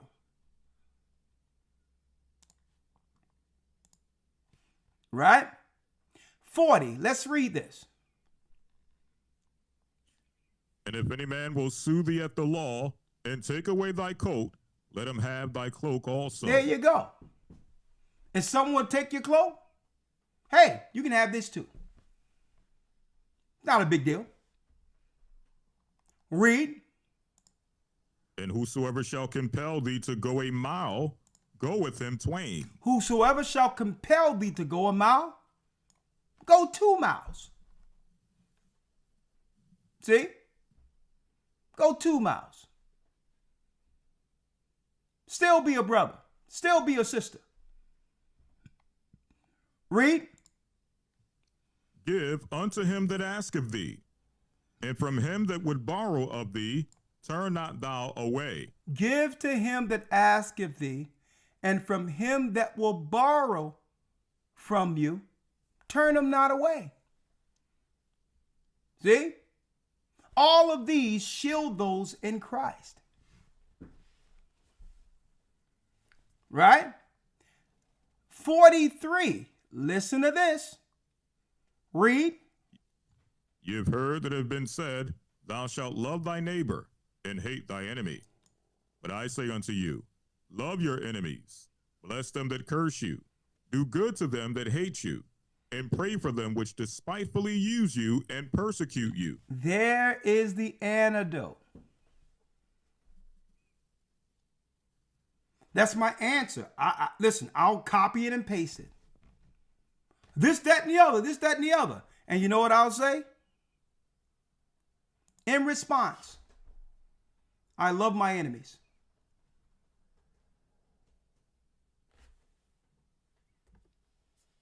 See? An enemy cannot hide that they're an enemy. They can't hide it. It's clear when you have an enemy. You don't have to point an enemy out. An enemy show themselves forth as an enemy. And what we say, according to the command that protect us from a spirit coming into us from them, is, you know what? I love them. I pray for them. See? Well, they say this and they doing this and they saying this. Yes, but we love them. We love our enemies. We pray for our enemies. You know, now check out, I need y'all to understand how much peace that is. When you don't have to exert the energy that comes with hating somebody, obsessing with somebody, how peaceful that is. It takes way less energy just to say, I love you and I pray for you. See that? Now, no darkness, no nothing. Light. Now the spirit can look behind other people's eyes, but have no entry.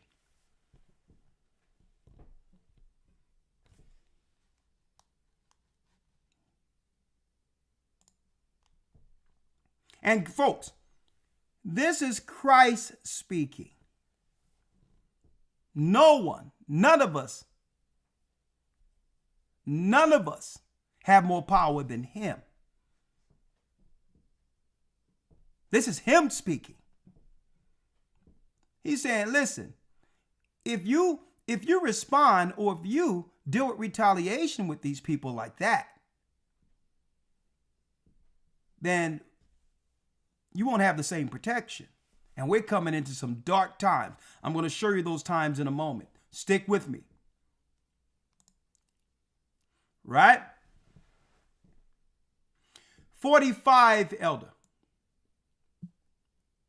That ye may be the children of your Father, which is in heaven.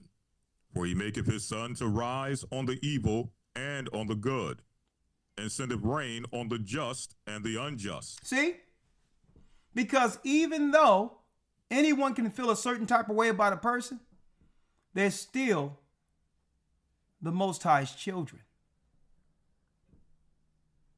And one day, they may come around. See?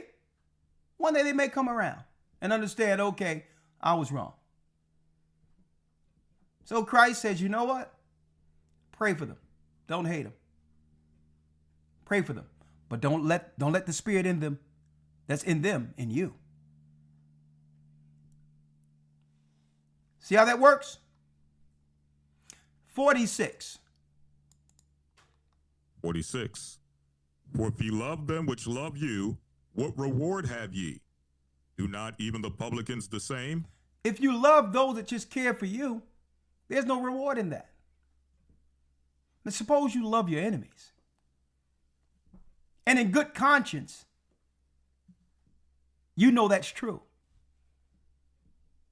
There's a greater reward in that than loving people who's down with you. See?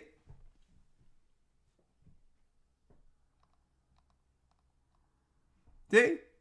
And this is why it doesn't matter. Let me tell you. I've been on more than one occasion around people who hate me. And I know they hate me. Now, whether or not they have a cause to do so, that's between them. I don't think so. But I've always told those people, I truly care for you. I love you. And guess what? It was genuine. It was genuine. I didn't make it up. I could hold my head up. I could look them straight in the face and been honest with them. And they know that it was genuine. Even though I knew they hated my guts.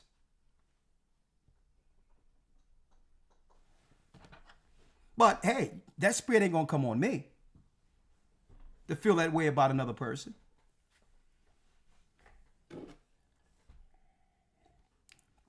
That's how we shield ourselves and protect ourselves in this time when people have spirits on them and they have induced spirits through science that based on what happened during the lockdown when they chose to not have faith and get that stuff shot in their veins.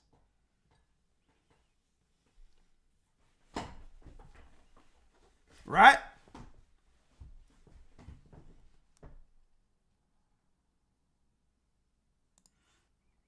And folks, don't ever let somebody have you run around with a dark spirit.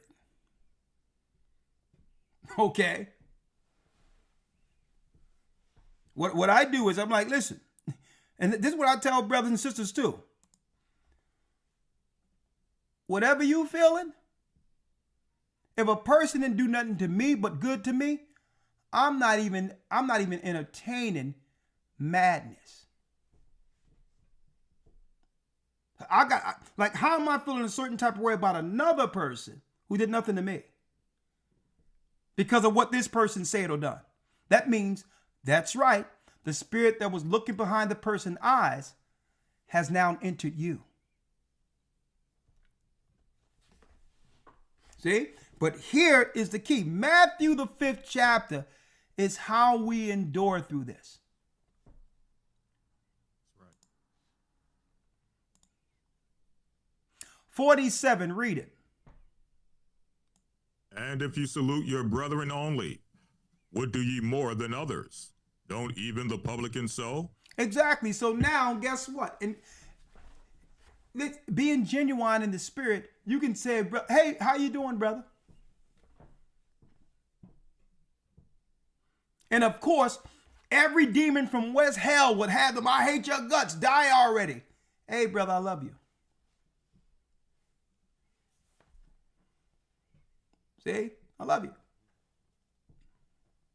Why can't you fight me? Why can't you argue with me? No, yeah, I love you. Okay? I pray for you. 48, read it. Be ye therefore perfect, even as your Father, which is in heaven, is perfect. There it is. Christ gave us that shield, not to have anger overtake us in such a time. Because we're living in a world filled with division, individualism, where the spirits have taken people through the perilous times and are seeking conflict. And guess what? They were able to put that conflict on steroids when they got that stuff in people's bloodstreams. Elder Lawyer, let's go to Revelation 9 now. Hit that like button now. Hit that like button. And I know, hey, if someone is not down with Christ, I'm going to tell you, they're going to definitely hate these letters, these red letters. Because one thing about Christ's words, they're like a cross to a vampire. You can't get around them.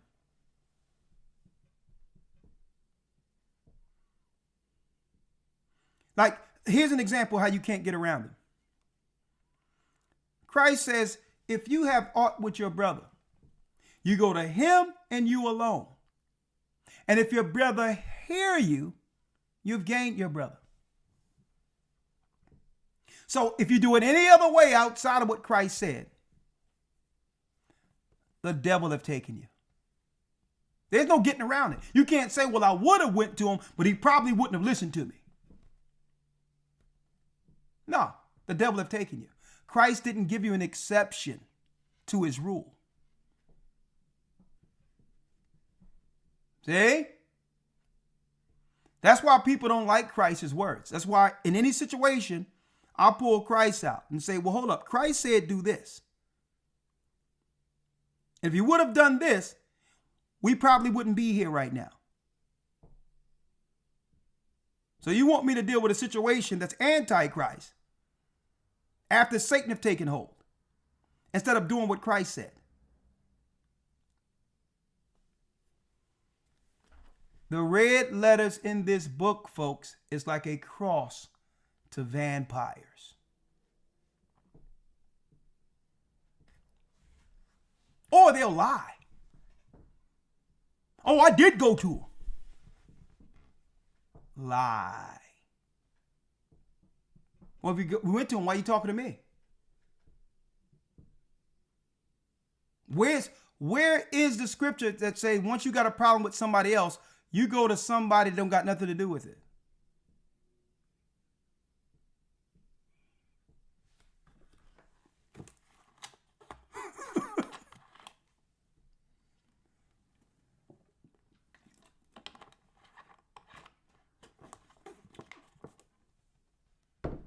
See? Where? Now let me show you the prophecy of the stuff. Now, mind you, elder lawyer, getting back here, we got the antidote already. We must use Christ because people have all these demons in them. And many people chose to get the stuff and are being controlled by a spirit, an ancient spirit that was released during the pandemic. So it wasn't just the bioweapon itself. A matter of fact, let's pick it up real quick and see if we can hear this real quick, Elder. Let's go back. Hold on. Let's go back here.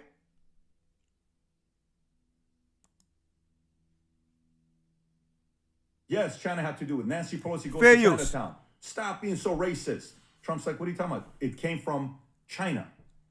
What does China say about COVID with their position? Because when the state media is telling their stories, and I'm living in Iran, and they're saying, let me tell you, U.S. is the devil, and U.S. is this, and death upon America, and all this other stuff. And, you know, China's a pretty controlled environment, kind of like what you talked about earlier. Fair use. How does China's state media control the narrative of what really happened with COVID?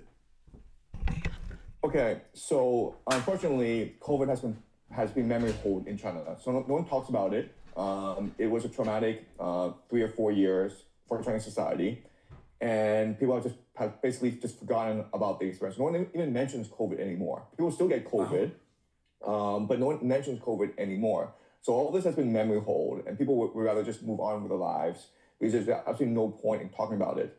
But the Chinese government have said on multiple occasions that COVID started off as an American bioweapon. And so that's what the Chinese believe, that COVID was an American bioweapon. It was leaked into China in order to hurt Chinese society. And there are a lot of elite Chinese who I talk to who believe the same thing.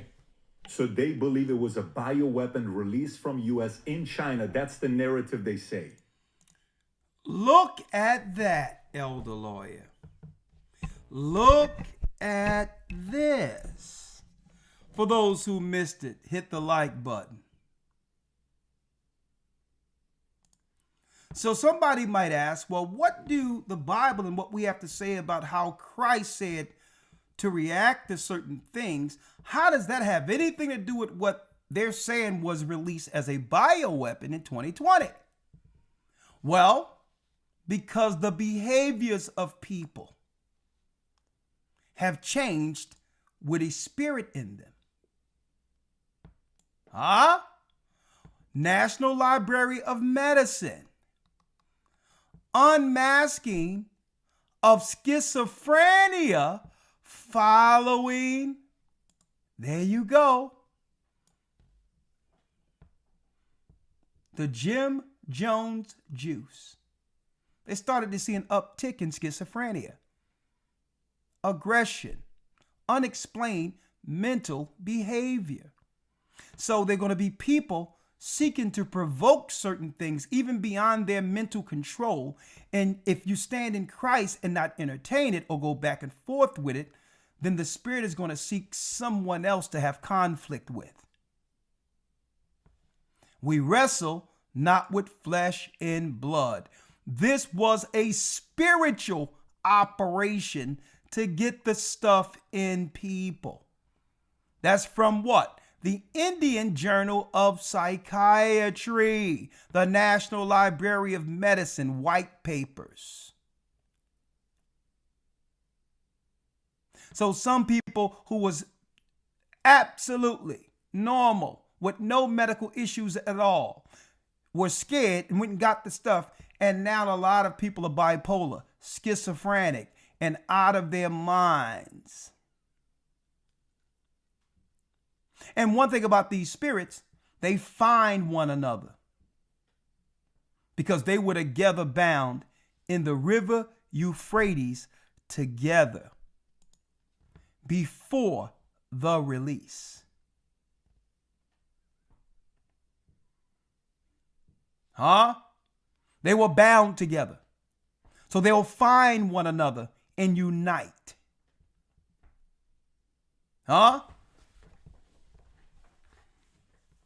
We went into it, Elder Lawyer, a little bit in the academy this week concerning how they're turning people. This is really, believe it or not, a more advanced changing of kind when it comes to the Nephilim seed, changing genetics. We talked about that in the academy last week. A lot of this mental illness that we see in the conflict and people just looking to argue and fight and go through all types of stuff. Folks, it's because the person in them is fighting against the spirit that have overtaken them. So they have no rest. They'll get up and want conflict and try to start issues. They'll go to sleep with it, but really what they're battling with is in their mind. And we are seeing this play out real time.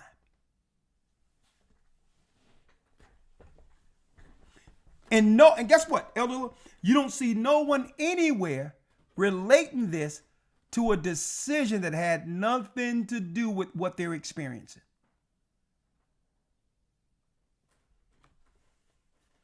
Let's get Revelation 9, Elder Lawyer. Yes, sir. Revelation 9, verse 1. Oh, I'm sorry. I got to put it in my ear. I didn't hear you. All right, Elder Lawyer, let's get Revelation 9. Yes, sir. Revelation 9 and 1. So what's in them? And I'm going to tell you, let me tell y'all, folks, we had people come in and make their testimonies at one time. Right? Listen to this. You had some people who was watching us during the pandemic. And a sister said, well, okay. We had people who said, listen, I'm not going to take it. And then we had other people, right? Just say you're in the same house and the loved one said, well, listen, why y'all listening to these crazy people? I'm going to take it to prove that they're off. They're wrong. And then I get a phone call, unfortunately. She lives. He's gone. On more than one occasion, we get these phone calls.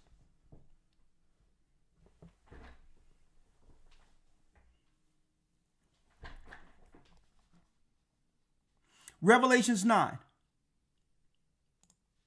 Revelation 9, verse 1.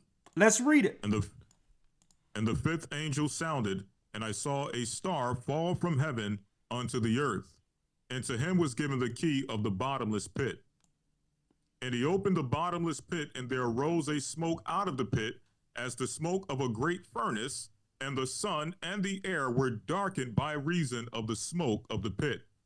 And there came out of the smoke locusts upon the earth, and unto them was given power as the scorpions of the earth have power. Now, how does the scorpions of earth have power? To sting and administer a poison.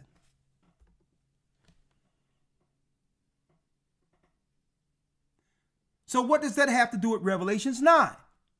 Well, what was bound in the bottomless pit?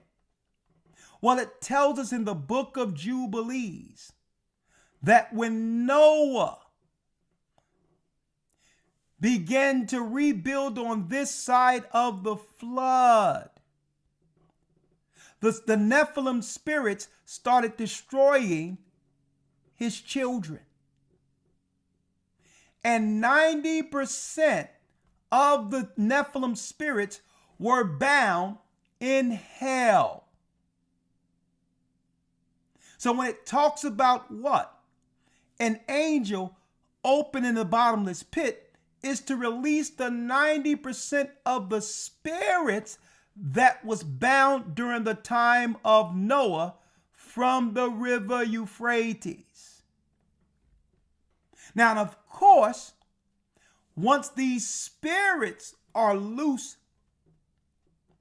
they will seek host of people. Well, how can they get in the people? Huh? How will they get hosts? As the scorpions of the earth have power. Syringe. A point that would administer poison. And this is why, I say it over and over again, they had a problem with ivermectin. Because why? If a horse or an animal is bit by a snake or stung by a scorpion, they cannot tell their owners that what happened. They can't talk. But ivermectin would go in and kill as an antidote to most stings and or bites. Huh? Animals can't talk. So that's why veterinarians use ivermectin to kill anything that's in an animal's body. Listen to this. As the scorpions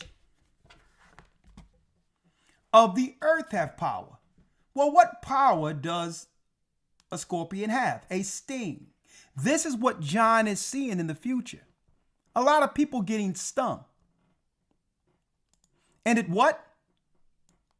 And it was commanded them that they should not hurt the grass of the earth, neither any green thing, neither any tree, but only those men which have not the seal of God in their foreheads. Only the people who did not have the seal of God. That's right. Chose channel 666 programming. And started making an excuse to why they'll take the sting. 5, read it. It's more detailed. Listen. And to them it was given that they should not kill them, but that they should be tormented 5 months. And their torment was as the torment of a scorpion when he striketh a man. So you have some people who lived, but they lived with time release poisons. And here's their torment was as a torment of a scorpion when he striketh a man. A sting, a prick, a syringe, folks. See? So they're living, they're walking around. Some people, they got it. They sat there in the doctor's office. They sat in the doctor's office for an hour and 30 minutes to make sure that everything was okay, which was weird in of itself. I've never seen anything like that before. To make sure that you was going to walk up out of there. But what you walked out with, was it time released? And it's what? It's the torment of a scorpion when he striketh a man. Because sometimes a scorpion will strike a man, he'll walk away and all of that, and he'll just kill over three days later, 5 days later, if he didn't get the antidote. Or he can live longer, but have what? Serious health issues from the strike. That gives that person what? A lower quality of life, paralyzation, and all of that. Guess what? You would never guess that dysfunctions and mental disorders, someone going mad, is also a side effect of someone who's stung by a snake or a scorpion. Huh? Read on. 5. In fact, verse 6, and in those days shall men seek death and shall not find it. Why are they seeking death? Because they have a low quality of life. It's not even living anymore. You're at the behest of the healthcare system. You got to be wheeled around, or you can't live your regular life in fear of falling out or dying. So really, you're not living at all. You're just waiting to die. Everything is in this Bible. Everything.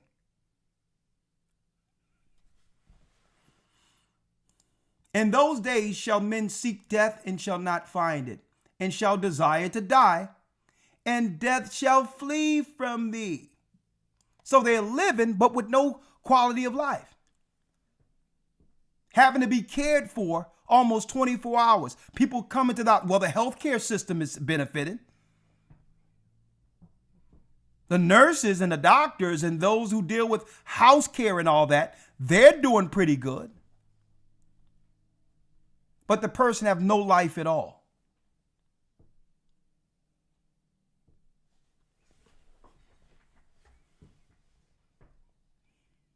Seven. And the shapes of the locusts were like unto horses prepared unto battle, and their heads were as it were crowns like gold, and their faces were as the faces of men. It's talking about the look of these spirits that were bound, the Nephilim that was bound, the 90%. Read. And they had hair as the hair of women, and their teeth were as the teeth of lions. And they had breastplates as it were breastplates of iron. And the sound of their wings was as the sound of chariots of many horses running to battle. Read. And they had tails like scorpions, and there were stings in their tails, and their power was to hurt men 5 months. And their power was to hurt what? Men 5 months. The power was in the sting. Let me get these stings right here. Let me see what it says in stings in the Greek for the 10th verse. Just want to see what it says here.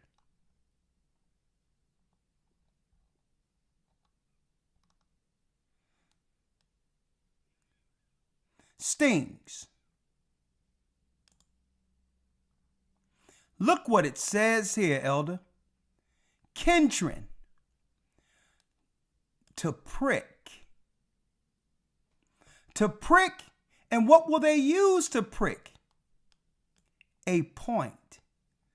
Is this not a syringe? And what's in the point? Poison.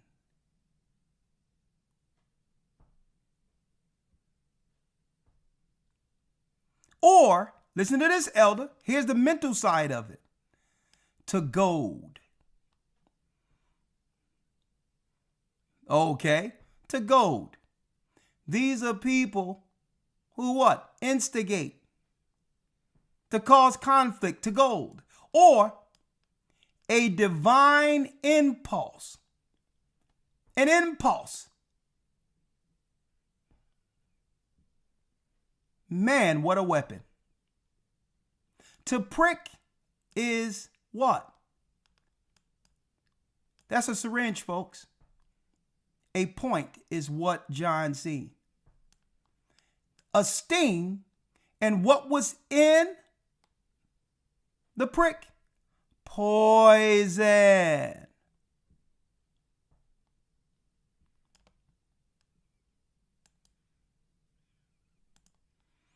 Read on, elder lawyer. Verse number 9 or verse 10. And they had tails like unto scorpions, and there were stings in their tails, and their power was to hurt men 5 months.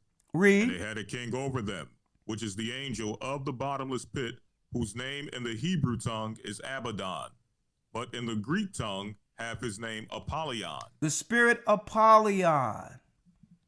So these were priests. When you look at Fauci and all these others, folks, Fauci is a Jesuit.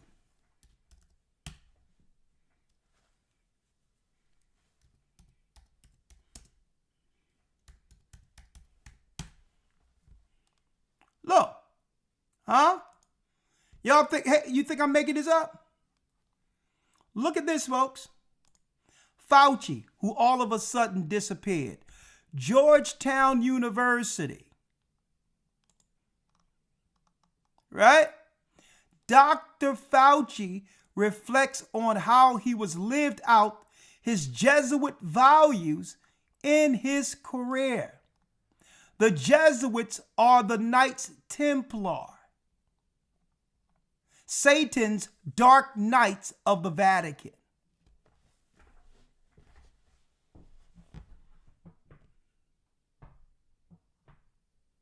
Huh? Who is this demon right here? Ignatius Loyola, right here. The satanic father of the Jesuits.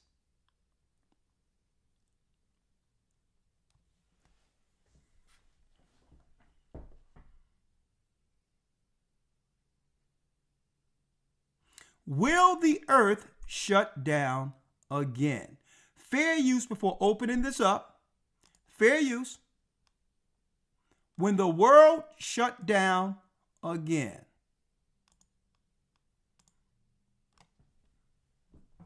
Where will you be? And what will you do? It's coming. Fair use for educational purposes only.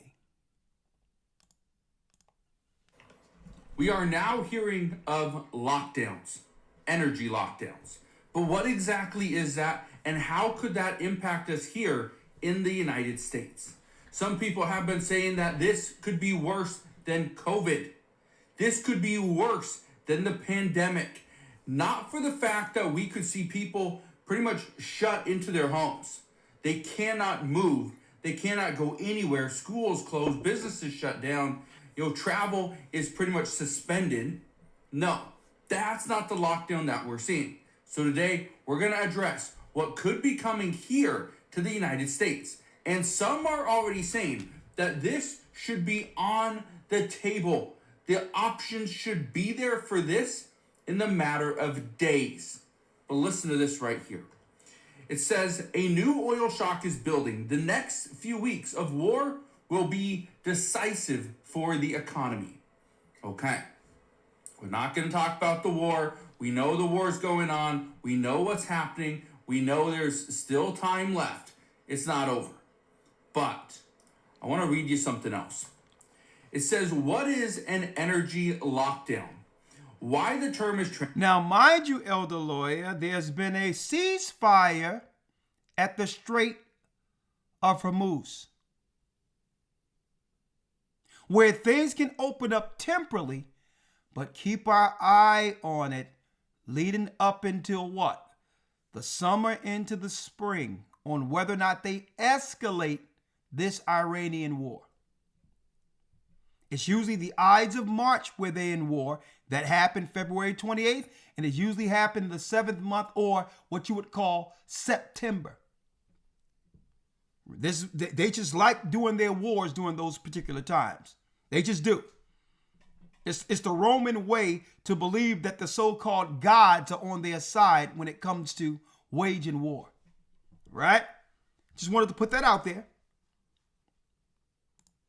Trending, how it's different from the COVID lockdowns, and the IEA releases 10 demand-side measures to ease oil crisis.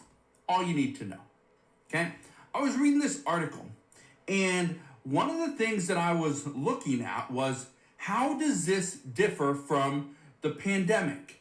Well, this is where things get interesting, okay? I want to read you their 10-point, this is the IEA's and this is fair use. 10-point plan. Shows it right here. First off, work from home where possible. Okay, that's something that a lot of people could do. This is also something that many companies are starting to implement. That if you are able to work from home, you should at least a couple days a week. That's what we're hearing. We're also seeing that students that are going to a university, they should actually do their stuff online, take classes online, because this would actually reduce the oil consumption. It would help it by easing the cost of fuel, which again is going to help everybody. It also says reduce highway speed limits by at least 10 kilometers. Okay? It lowers the usage of fuel for cars and trucks if you go at a slower speed. So I'm not going to go through each of these, but number one, an energy crisis would force what? It will force an energy lockdown where people can't drive the car without police interference. And they'll try to claim that it's to sustain the oil reserves. Okay? That's something obviously that makes sense. It says encourage public transport. Okay, if you have your own car, maybe you only drive your car in certain areas or certain days. And it says alternate but private car access in large cities. There's a number plate rotation. They're already doing this, I believe, in India, I think. There's actually several countries that are implementing different things. So that's there. They also say there's efficient driving for commercial vehicles, better practices and maintenance, cut diesel use, divert LPG use from transport to preserve LPG for cooking and essential needs. Obviously, this is over in Europe and over in Asia and stuff like that. Avoid air travel where alternatives exist. Switch to other modern cooking solutions like electric, and leverage flexibility and petrochemical feedstocks. Okay.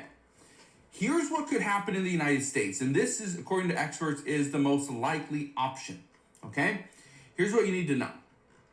First off, the most likely is a driving restriction. We saw this back in the 1970s, during the 1970s oil crisis, where we are now fuel ration. So essentially, people couldn't just go and drive and spend 24 hours on the road, okay? Because, again, it's not a restriction on the time. They're restricted as to how much fuel they could get. And so that essentially limited how much time they could drive. So by rationing fuel, it actually lowers the amount people drive. The other one is odd and even license plate days. This is what some people are discussing. The other one is to limit non-essential travel. Here's the problem by limiting non-essential travel. This would also hammer the travel industry. Airlines would get hit. Hotels would get hit. Rental car agencies would get hit. Okay, tourism would plummet. So that's what is being discussed as well. They're saying that's the most likely option. Oh, Kenyans said they've already violated the ceasefire. Man, this thing is moving real time, isn't it? I got to see that after I leave here. It's fluid, folks. Like what? Like 2nd Baruch said it would be. One thing would move and another thing would come. However, they have yet to implement it just yet. They say what we should be doing at this time is to encourage it first and then mandate it later.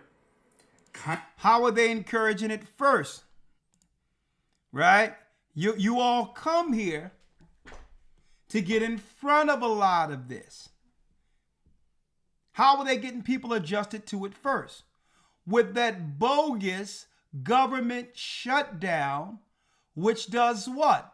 Limit the employees for the airports. They getting the United States people used to what? Jammed airports, waiting for planes, long lines.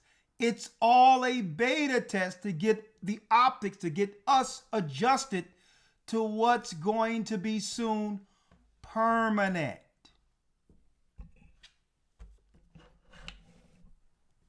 All of these are the beta tests leading to less travel and lockdowns.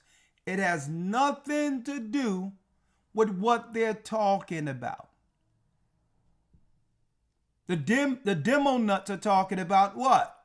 Well, we're going to shut down the government this time and this time because they don't want to sign immigration things into law. Folks, every place I go to, a restaurant and other places, there's immigrants working there. Right? And they're working for people who are Republican. So don't go for everything they're trying to tell you, the optics of why they're shutting things down. They're shutting it down because they're getting people used to what's going to become permanent here in the United States. Long lines in the airport. It doesn't matter if you got clear or the other things. They're getting used to what? Missing planes, overnight stays where there's no connecting flights. To discourage people from wanting to travel.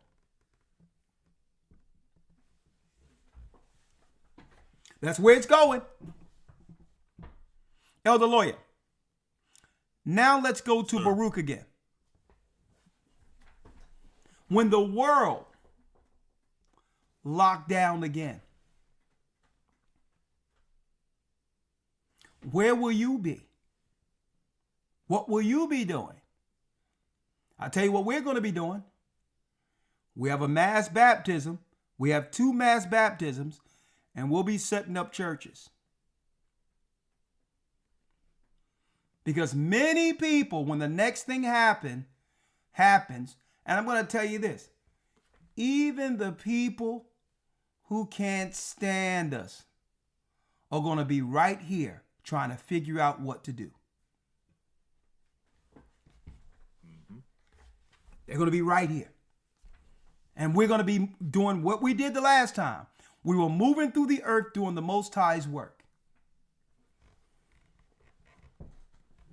That's what we're going to be doing.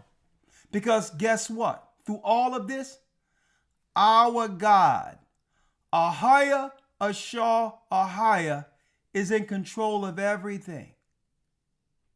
We must be in the correct spirit of Yeshaya, the Savior, to navigate through. And he showed us how to navigate through, whether it be law enforcement or people who are demon possessed. How to endure through it all while still gathering the 144,000 before it's over. That's our position.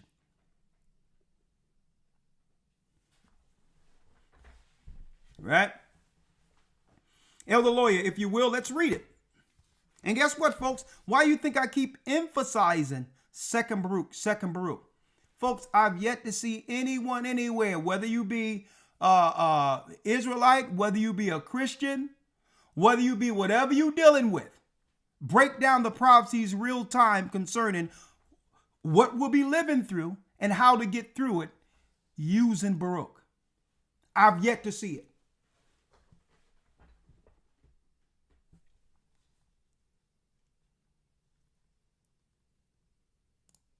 Elder Lawyer, let's read this real quick. I'm in Second Baruch. You know what, Elder Lawyer? I'm kind of loving this program now. I've been taking pictures of my Pseudeograph and putting it up. Yeah. Man, this program. Time consuming. Huh? It's time consuming. Yeah, this thing is so, I don't know why I haven't been dealing with this program. Right. It's every book we need, but it's better for conveying the information from a school level, from a scholarly level, to have them understand it and see it clearly. Man, Lord, I love this program. And I have every book I need in it too. So, but anyway, let's read this here. This is Second Baruch, the 27th chapter. Let's start at the first verse. Let's read that. Yes, sir. Second Baruch 27, verse 1. And he answered and said unto me, into 12 parts is that time divided. 27 verse 1. There it is. I'm sorry. I'm at 28. And it says, the 12 woes or destructions that are to come upon the earth. The Messiah in the temporary Messianic kingdom. It's really saying what to look forward to prophetically before the coming of our Lord and Savior. Okay? He answered and said, go ahead, Elder Lawyer. And he answered and said unto me, into 12 parts is that time divided, and each of them is reserved for that which is appointed for it. In the first part, there shall be the beginning of commotion. The beginning of commotion, civil unrest, rioting, just stirring stuff up. People just rioting and stirring stuff up, grabbing things, going into stores, causing mobs, and all these other things. Read. And in the second part, there shall be slayings of the great ones. There shall be slaying of the great ones, talking about God's people getting destroyed. Like they targeted our people. Something that so-called started in Wuhan, China, but end up in North Philadelphia. Taking out our friends, our loved ones. Because we were the target the whole time. In the third part. And in the third part, the fall of many by death. The fall of many by death. I mean, what type of counting system or what type of metrics you're using every day you get up and show on TV how many people died of this particular disease today? A death count. And the fourth part, what? And in the fourth part, the sending of the sword. Wars. So all of these things would be going down at once right before Christ's return. Out of nowhere. After Trump said that, guess what? He's against the wars that the Democrats were, that Biden was dealing with. And now he's sent troops over in the tens of thousands over to Iran to fight what? An Edomite war against Iran. When I say Edomite, that country was just created out of Eastern Europe. And America is a vassal state that are being utilized, sucked into this war where they must sacrifice their people here in America for the sake of that Edomite small country over there. Right? War. Sending of the sword, read. And in the fifth part, famine and the withholding of rain. Famine and the withholding of rain. What was Iran saying? Huh? Look.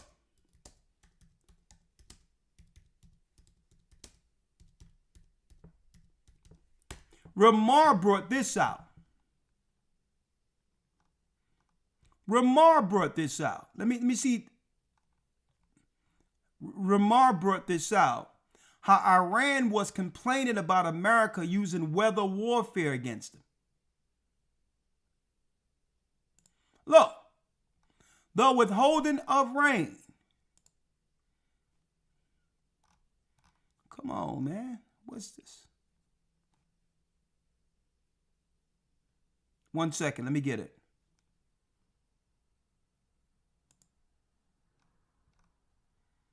Look.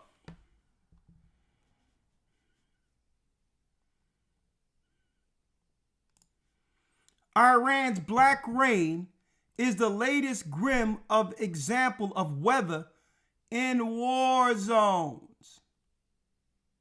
And then there was another thing. Let me see if I can find it. Let me get it.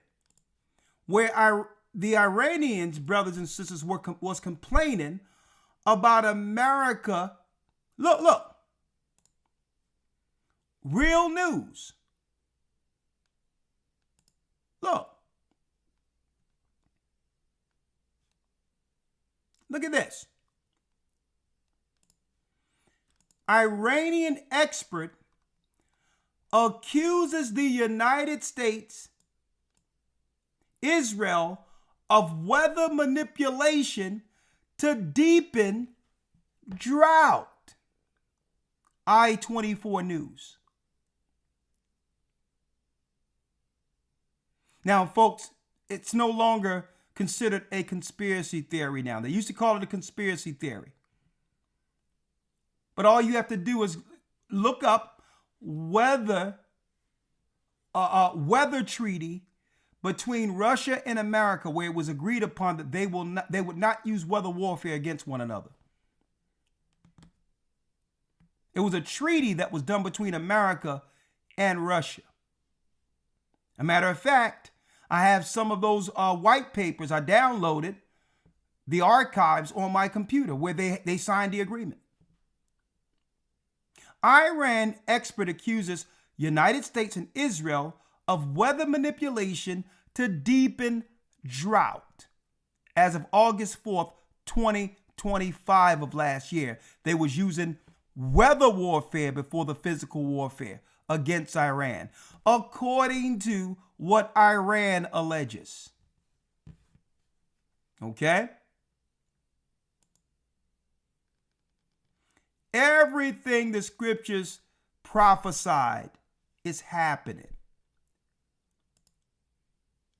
And in the fifth part, the withholding of rain. Read. And in the sixth part, earthquakes and terrors. Earthquakes and terrors. Earthquakes in diverse places. Terrors. Terrorism. Read. And in the eighth part, a multitude of specters and the attacks of the Shadim. And in the eighth part, the multitude of specters and the attacks of the Shadim. What is this? Poltergeist, demon possession, which in a nutshell is what? An uptick on mental illness. And a lot of that is due to the decision that people made to get that stuff shot in them. Now the spirits has hosts. And in the ninth part, the fall of fire. The fall of fire. We heard out of nowhere, fire, Canada, fire, Hawaii, fire, California. And in the 10th part, what? And in the 10th part, rapine and much oppression. Austerity. Which is what? Now that AI have taken over, they didn't tell people jobs aren't coming back. You notice the weather in America where here it is, it was what? It was almost 80 degrees when we did the Passover, and it turned back winter. And here it is, we're here in April, and it's still cold so that they can interfere with the crops. Now what? Because the ground is still hard, farmers cannot farm in certain areas of the United States right now, which will yield what? A small harvest, which will lead to what? Less food in America. The same thing that Africa have been complaining about for years. Africa used to be so fertile and it became a famine. And guess what? Allegedly, they're turning the machines up here so that now America's farmers cannot produce the same what? Yield of its food. That will lead to rapine and oppression. Read. And in the 11th part, wickedness and unchastity. And in the 11th part, wickedness and unchastity. Usually unchastity is what? A woman is chaste. A woman has the power over her what? Chastity. I think I got, hold on, elder lawyer. Baruch. Here it is, 27. Sorry about that. Read that last part again. Wickedness and unchastity. Like I mentioned, now girls straight out of high school turns 18 in the prime of their fertile years to join OnlyFans. Where now no one is looking to go from school and get a husband and go on with your life. Nah, unchastity is the power of a girl. Not giving herself to 10 men, body counts all over the place, not keeping her chastity. All of this is what Christ said the world would be under before his coming. And in the 12th part, what? Confusion from the mingling together of all those things aforesaid. There you go. Now it's mingled all together now. Read. For these parts of that time are reserved, and shall be mingled one with another, and minister to one another.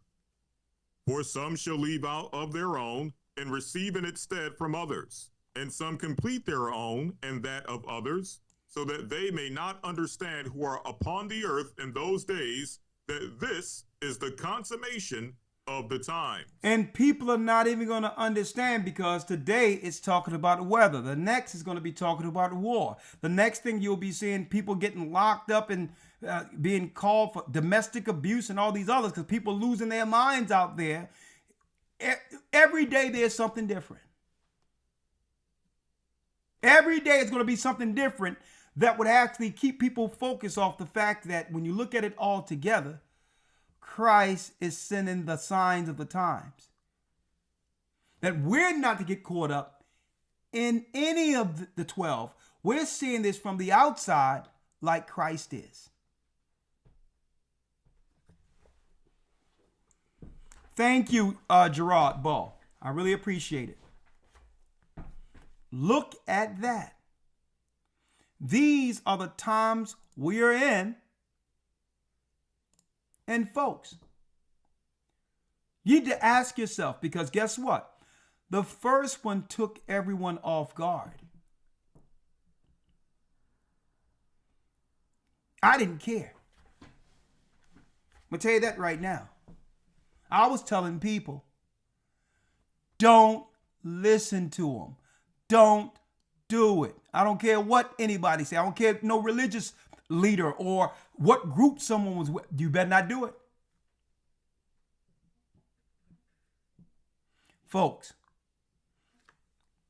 when it happened again, a lockdown for a different reason, and it's going to happen again. Guess what?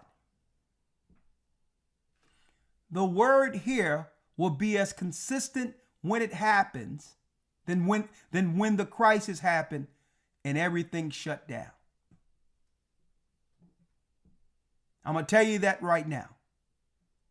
We're going to say the same thing, and we're going to stand 10 toes down. And a lot of people, due to austerity, the pressures that come with their bills, and all of that, are going to capitulate. And don't be surprised, folks, if they sprinkle in another pandemic with it. And one thing that you all can know for sure, even those who could care less about us or hate us, they hated Christ. They hated the disciples. They hated the prophets. When it all goes down, they're going to be right, like I said earlier, they're going to be right here. Even if they're not signed in to an account.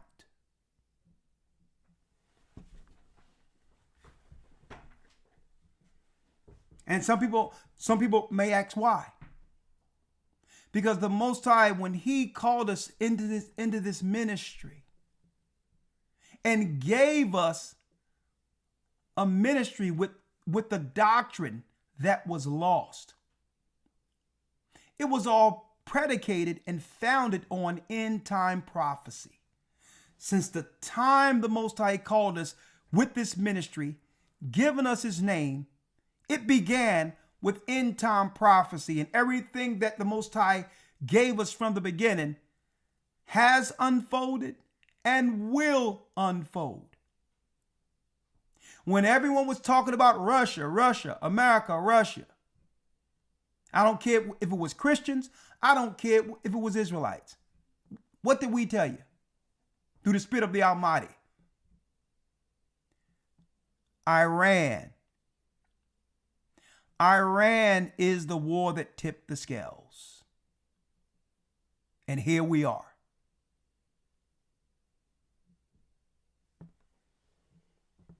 The Most High in Christ is with this work. We have 2 big mass baptisms this particular year. And guess what? I don't know if the world is going to be the same that will allow us to do the work on the level we've done it prior.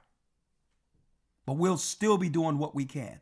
And I'll tell you this, even when the disciples was fleeing, those that followed the disciples who were fleeing Jerusalem during the time of 70 AD, those who had the doctrine, don't you know that we were baptizing people underground? So as we were moving and all that and trying to get out of certain areas of Rome and all that, we were still baptizing all the way to safety. When you do the research, they're like, well, hold up. These people are running from the Roman government and found a place under the catacombs to baptize people on the way out.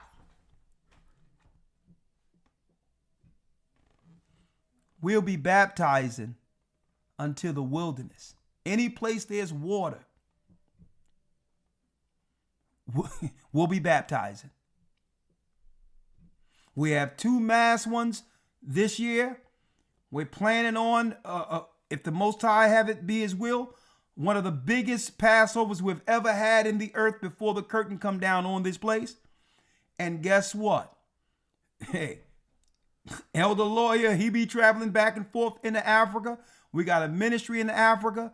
Every place we have a church and have land, there's food. And I'm going to tell you this. I know for sure that the Most High have given us this ministry, not just to teach, but to sustain our people through these times. To sustain our people.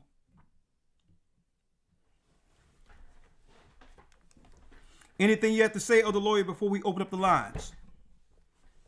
No, sir. Let's open up the lines. Let's open up the lines. And for those who would like to come in through Zoom, let me give you Zoom. But if you come on Zoom, you must show your face. Even if you don't want to come on live, you must show your face. All right? You can see us. We need to see you.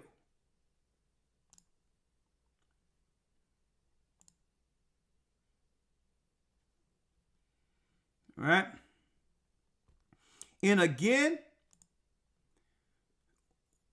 we have the elders will be converging on Boston. All praises be to the Most High to sit down with the saints this coming Saturday morning. Bishop Amoth will handle the class while we sit and talk to our brethren, our sisters, our fellow laborers in Boston. And again, week 3 of our Hebrew and Bible Academy, you got it. The promised seed, where we go into the faith of Abraham. Very nice lesson, but we're going to go into the history of the Israelites receiving the promise and the faith that will carry us into the kingdom when we deal with what? The promises of the fathers this coming Sunday. Enrollments are still open. Go to historytimes.org to enroll. Elder Lawyer, you need a break or you good? Yes, sir. Okay, I'll handle this while you go ahead and break, and we'll open it up for conversation. Yes, sir. All right. Yes, sir. Water. You in the bar?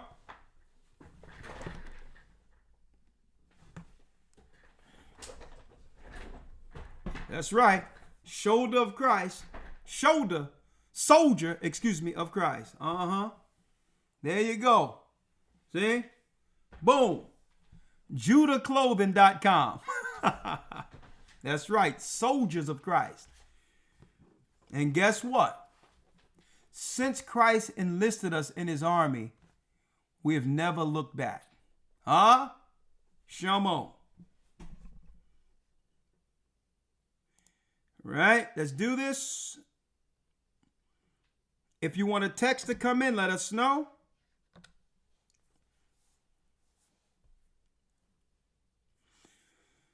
Someone says 440, I hope the Most High provide the funding for me to come to the next Passover. 440, a lot of you don't know this. We do provide a certain number of people who can't afford to come to the Passover. Yes, we help out with that. So just make sure you speak to the leaders that are there under, to deal with your circumstance. And we do allow a certain number of people to come in who can't afford it. You should not come to the Passover because you can't afford it. Okay. So work with us. We'll work with you. Just talk to someone, the leader in your area, and we can work it out for you. Okay. Let's see here. Teams. Let me see here. Oh, there it is. Again, the Academy is off the chains for those who have watched some of our Academy moments we put up there as a caveat to a lot of you. So if you thought about coming into the Academy, you want to come in early because there's still a lot of meat on the bone right now. We're only in week 3. Okay? So if you come in now, we'll give you the 2 weeks you've missed. You'll be right on board Sunday with us, okay? If you enroll now, we'll send you the information, give you enough time to catch up for this coming Sunday. All right?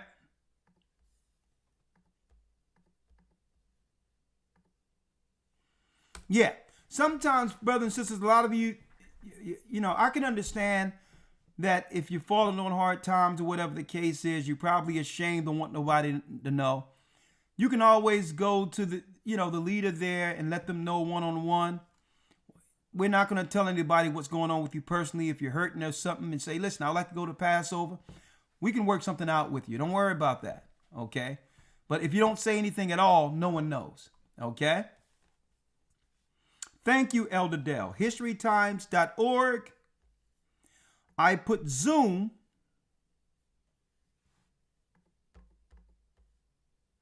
I've placed Zoom for those who like to come in. I placed Zoom in the chat. If you want to come in, 445-888-2759. You can come in.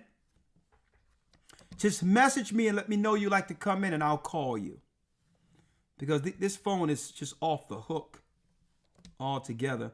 Man, I miss Blog Talk where we had a queue. And then we just let people in through a queue. Man, Blog Talk, they just took that away.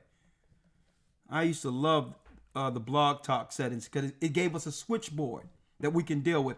And you know what? I think the media was behind taking Blog Talk switchboard away because it allowed us to compete on the level with regular radio stations. I believe the corporate media took that away because why? No one was listening to radio. They was listening to real-time Blog Talk and all that, right? We had switchboards and all of that. I mean, we need a switchboard program and guess what? It costs hands over fist to have a switchboard now, right? It's a shame, but I'm going to look into that. Okay, we have Torrance. Bless you, brother Torrance. How are you? Bless you, brother. Shalom, brother. How you doing? I'm fine, man. How you doing? This is oh wow. How you doing? Do you want to be on or you rather not be on? It's up to you. I'd rather not be on. I'm shocked right now. What you shocked about, my brother? Talk to me. What you shocked about? That it actually connected to you. I've been following you for about 15 years now. Oh my goodness. Yes, man. Yes, you woke me up out of my slumber. And I just want to thank you, brother. Thank you. You changed my life. I've met a beautiful woman. She was willing to let everything go and follow me. And we just want to thank you so much. We in Atlanta. We trying to find a home somewhere to congregate with. Well, in Atlanta. you know we have a church in Atlanta, right? Yeah, I reached out to him via email. About a week. Well, about don't a worry. week or two ago. Don't worry about that. I'll tell you what. I'll do this right now for you. One moment. Oh, I'm sorry. Judah Clothing said the shirt I'm wearing is not their brand. I also advertising Judah. So, Elder Lawyer, this shirt I got on. Who produced this shirt? Soldier of Christ. It's a brother in the Carolinas. I'm trying to find his Hold now. on. Hold on, because I give people their credit. What's the brother in Carolina? I'm gonna get it for you in a moment. I'm gonna get it for you right now. But you can continue on, and I'll let you know when I find it. Okay, Elder Lawyer is gonna get it. I'm sorry, brother from the Carolinas who gave me this.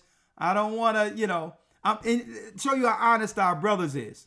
Judah Clothing said, well, hold up. That shirt is fat, but I didn't produce that one.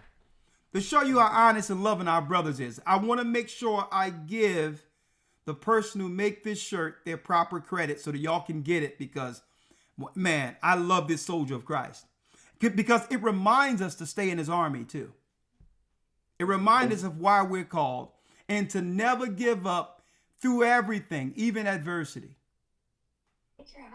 To always do this. All right, I'm sorry about that. So, Elder Lawyer, when you get a chance, send that through Teams for me when you get a chance so that I don't take away from this brother's time on Zoom. All right? Yes, sir. Okay, hold on. Somebody's sending me something. Yeah, this is Deacon Shaw in There Greenville. it is. Okay, alliancewhelp.com. There it is. Yep, Alliance. Hey, see, I see that. Brother, I'm gonna give you your time, Torrance. I just want to get some right here. And that's what's beautiful about it. Everyone is so supportive of each other's work. And you know what? To see my brothers and sisters prospering with their own clothing lines, oh my goodness, it's just amazing. Hold on, I didn't forget you. Hold up, my brother. Okay, I'm here. I gotta do these. I gotta do it right. I don't want my brother to feel like, well, hold up, you giving Judah clothing everything. I'm like, no, that's who I thought it was. There it is. There it is. There it is. All right. It's what? ALliancewhelp.com. That's it. ALliancewhelp. Look at our people. Look at this. ALliancewhelp.com. Right? So you go here. Right? Is it showing their line here or what? I don't see a line of their clothing. But I know it's ALliancewhelp.com. Okay. Yeah, it should be on the top left-hand side. If you look, there should be 3 lines. You click on that, and it should take you to I don't see no lines here. In the top left-hand side? Yeah, there's nothing on the top left-hand side. 0. Okay. Yeah, I see it here on my side. Oh, yeah. So I see it here on my phone.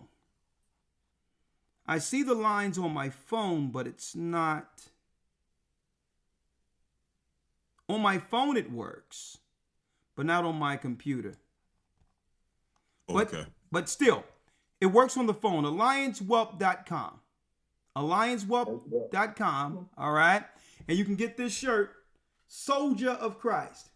And again, when Elder Lawyer and I wear this stuff, we're not sponsored.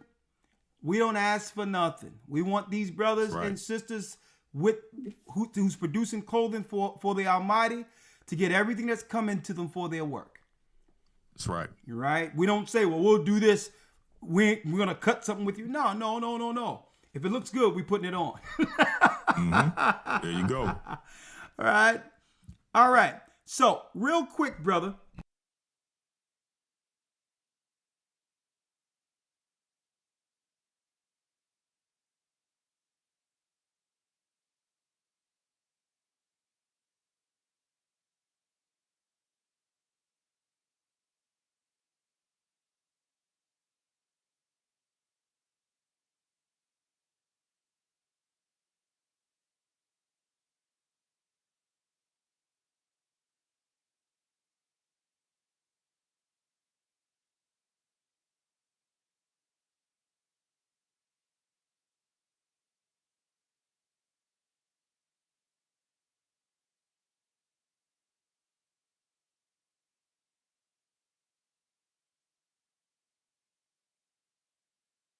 Seven six, correct?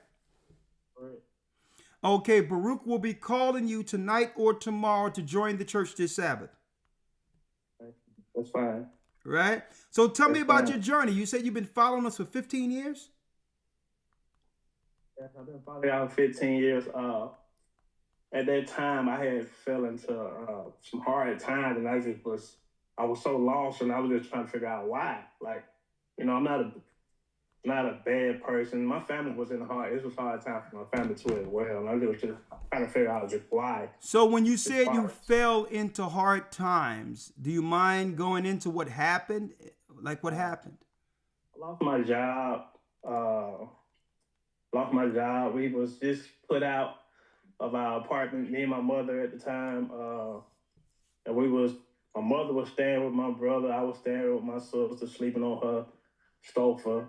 And they was just trying to figure out why, because, I'm, like I said, I'm not a bad person. I try to stay away from, I never got caught up in the street life or anything. I always had questions of, who we are and why we do the things that we do. Why do we do them? Like as far as Christmas and Halloween, I always just had questions, and nobody could answer my question at all. And I just remember one day, just on Facebook, I seen this video saying the Negroes are the true Jews, Hebrews, and I didn't click on it that first day. Matter of fact, I said not interested. I just erased the whole video, but it popped back up the next day. Then watched that day. Third day, it popped back up again. I said, okay, somebody talking to me. And I watched the video, and I went down that rabbit hole. I just went. And after that, I was saying the name Yahweh. And then, poof, I seen you and Elder Lloyd pop up saying, this is the Most High true name. So I did the same thing. I was like, okay, I'm locked in right here. Let me stay right here first. I see that, but let me just stay right here. And I just did the same thing. I didn't follow the video. It's about a week. Y'all just kept popping up. I was like, man, let me click on this video. And the way y'all just broke it down and just word for word, scripture for scripture, and strong, I was like, okay, this is why they kept popping up. He didn't want me to steer far into the Yahweh. He didn't want me to go that way. He like, I woke you up. I want to keep you on the right path, sir. And since then, I just been full throttle and just locked in. Just been locked in with it. And I just want to say thank you. Thank you so much. Well, I want to read this for you because you was asking why all these things happened to you. You didn't understand why all these things was coming at you at one time. Right? Mm-hmm. I'm going to tell you why. Right? Mm-hmm. Usually when you start learning the truth, most people cannot decipher from when Satan have given you something to hold on to you. When you start serving the Most High, Satan began to attempt to strip you of everything so that you can run back into servitude. So it's a battle. You know what you have to do? You're in the middle, right? You know the Most High is going to bless you, or you believe he would, but you don't trust fully. And then Satan begin to pull things and try to destroy your life because you may choose the kingdom. So that middle place is a tough place, right? Let me read this for you because we all go through it. But I'll tell you what, when you make that sacrifice fully, the whole journey becomes clear. Right? Let me read this. So when you get the truth, when any of us get the truth, sir, we're taken through certain tests. Right? Let me read it. I'm in Ecclesiastes, the 2nd chapter. Are you ready? I'm ready. Hold on, let me get mine. Oh no, you can always, don't worry about it. I'm going to read it for you. I'm in Ecclesiasticus or Sirach out of the Apocrypha. Just remember Sirach or Ecclesiasticus, the 2nd chapter. Okay? It reads, "My son, if thou wilt come to serve the Lord, prepare thy soul for temptation." That means you're going to get tested. Right? Set thy heart aright and constantly endure. And make not haste in time of trouble. That means don't run. The Most High is tearing you down to build you in his son's image. Some people get afraid operating in this uncomfortable space without any level of security. Most people get uncomfortable because the world haven't prepared you to not depend on it. Everything the world has prepared you to deal with were the things that you can have control over. Now you're learning all of this, have to make a choice, and you feel like you're losing control over your life. Right? But then something happens. Listen, you're in an uncomfortable place. But I don't know if you ever seen a child, sir, when they're about to begin to walk. Oh, yeah. And you know my son just turned 1. There you go. But yet the only way he's going to walk is if you stand in front of him where he may fall, but he trusts you. So he'll start walking towards you and then he'll lean on you. Sir, that's what the Most High does to all of us when we first begin to learn the truth and say, just trust me. Come on, walk my way. I'm not gonna let you hit the ground. But it's an uncomfortable place, especially for a man. Yes. That's usually in control of everything, right? So then, what's next? The 3rd verse. Cleave to him and depart not away, that thou mayest be increased at the last end. What the Most High is showing you, sir, is that you're not losing anything. You're gaining a higher perspective as to your purpose according to him. Next, now Satan gets angry and begin to what? Tear things down so that you have to work and all that and get distracted from the Most High bringing you from out of this shadow, which is Babylon. Satan now is battling for you, right? At the same time, in the 4th verse, what did the Most High say? Whatsoever is brought upon thee, take cheerfully, and be patient when thou art changed to a low estate. So when you get the truth, you're getting the name, you're getting everything, and now you're losing everything. And you're wondering what's going on. And the Most High is standing in front of you saying, no, you're not losing nothing. Come on, walk. Keep your focus on me. You're not losing anything. Because once you begin to walk with the Most High, he gives you everything. Satan to make you believe that what? That you're going to lose everything. But everything that you need to do the Most High's work, he'll put on that path if you trust him. Right? So then, in order to go through this, 5, for gold is tried in the fire, and acceptable men in the furnace of adversity. He's going to allow you to go through some adversities at the beginning of this journey. Just like gold is tried in the fire. Gold doesn't shine. Unless you know what you're looking for, gold looks just like a regular rock. But you put that thing in some fire. And what happens? All of the infirmities and all the dark and nasty stuff burns out of it. And then you take that gold and look and it's shining and you buff that thing up.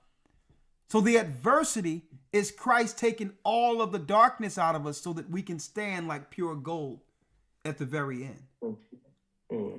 That's why you went through that adversity. That's why you didn't realize, folks, people look at you. Let me tell you, we go through all of that and everybody in our family look at us like we crazy. Like, why are you going to lose everything following this crazy stuff you're looking into?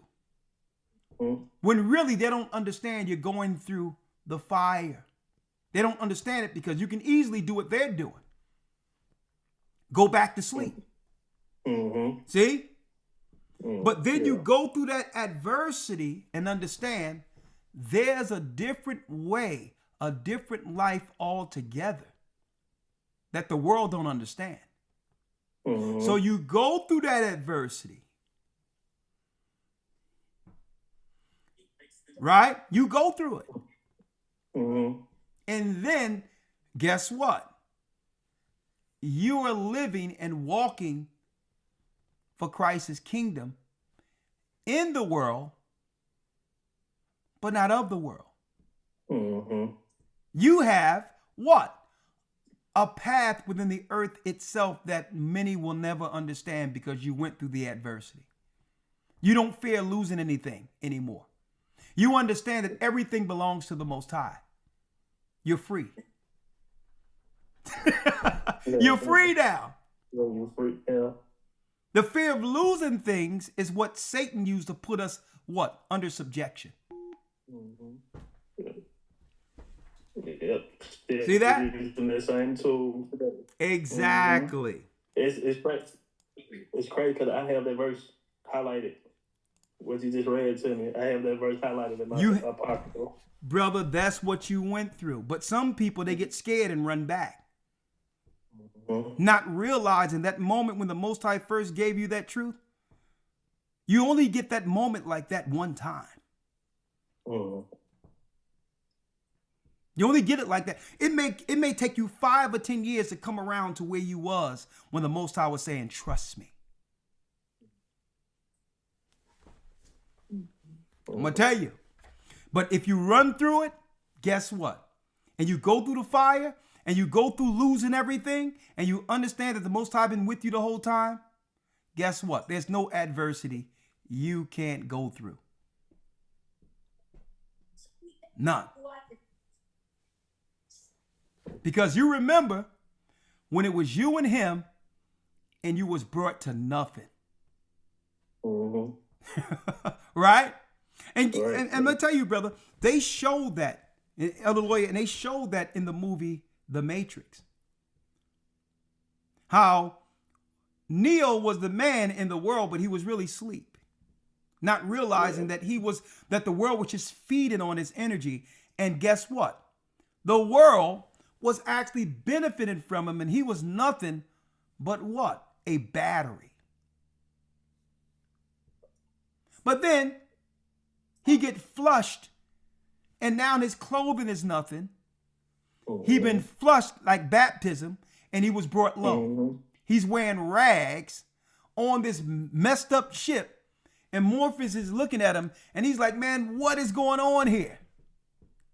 Eating slop, brought low, but look what happened of what he became in the spirit after getting tried. That's the baptism with the new man. See? And next thing you know, he could do things well beyond he could ever do when he thought he was a useful battery in the world, not producing anything. They showed it in the Matrix. Yeah, a lot of people don't know how biblical the Matrix is. Well, believe it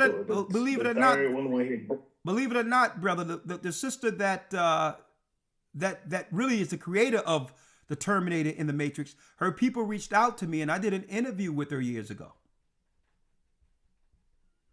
A matter of fact, she wanted Will Smith to play Neo. Mm-hmm. Okay. Let that happen. Yeah.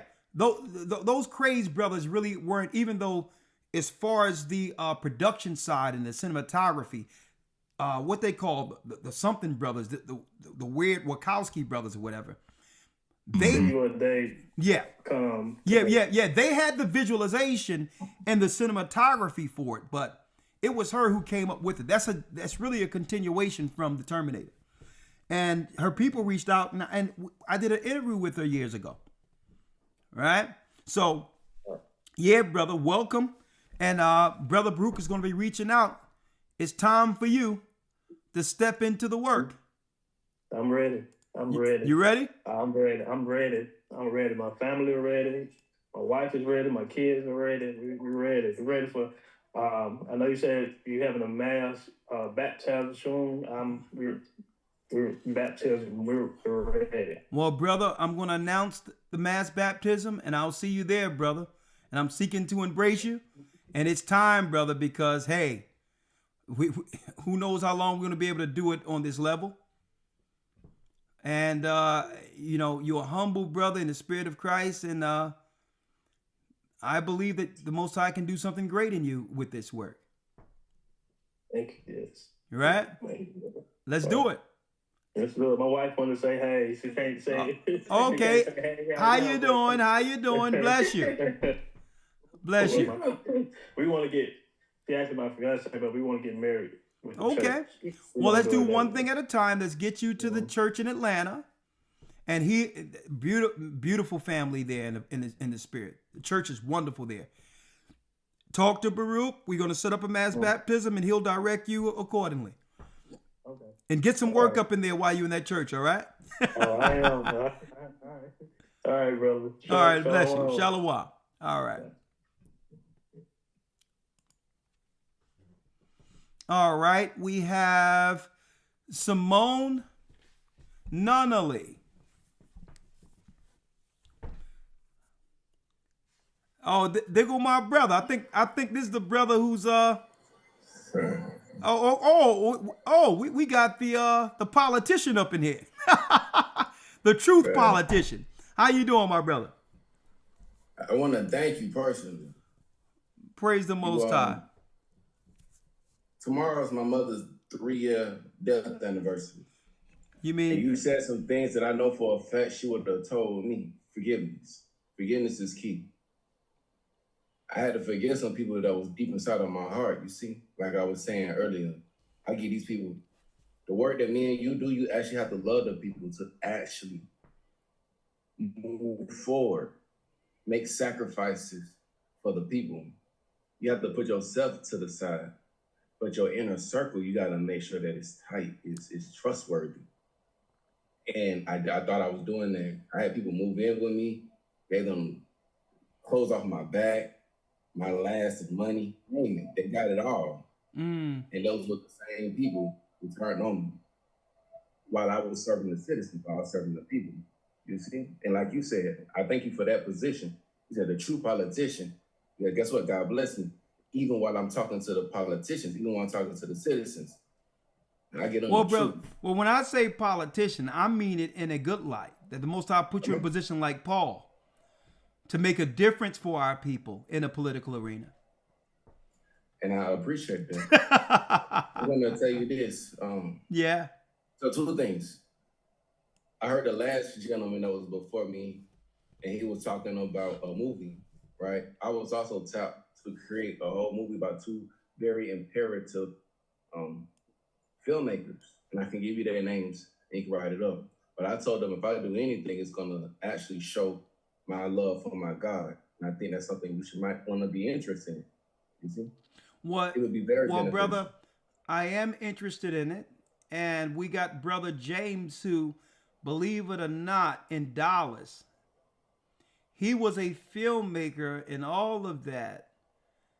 When he fell on our videos, and he actually stopped doing that to come into the truth. He was so overwhelmed with the spirit of the word that the church was taking. He was, I mean, I'm talking about the road that we were taking. He was so, involved in it. He put everything down to actually help the church in Dallas. And at the Passover, right after me and him was talking, and the spirit is on him to go full-fledged into a whole nother type of series and all that with the truth and all that. But on the next level, he has some ideas that's off the chains that I can't even mention because I want to put it out there and somebody else snatch that idea, right? Yeah, well, like NDAs, yeah. Well, I'm just saying, but he talked to me about it and it's groundbreaking. Okay. What I would like to do is connect you with James, and if you have that connection for the movies, let's make it happen on the truth level on a grand scale. Let's do it. It's not a problem. All right. That's super easy. We can get that done by the end of the month. Okay. Now, I want to say another thing. Before you do that, because hey, I think it's about to happen, brother.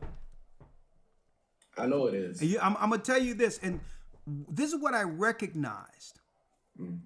I kept my eyes on what was going on when Kanye West, I think he did a concert, I think in California somewhere, 2 nights straight, Elder Lawyer, and he got like 80,000 people. Now the corporations are going off right now because it's not really about anything outside of his influence. How he can operate directly and go directly to the people without what? Without corporate confirmation.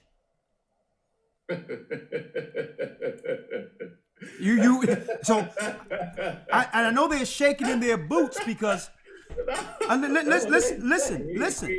Usually when you're canceled and all of that, that's funny. Usually something is going on with the Most High's people.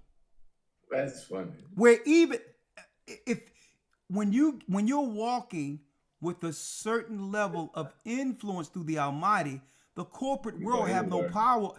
They can't cancel you anymore. So I'm gonna tell you, it's our people's time, brother. And listen, on a mass level, we need the story to go out that the people need to see. I'm glad that you said that. Watch this, Elder. Go ahead.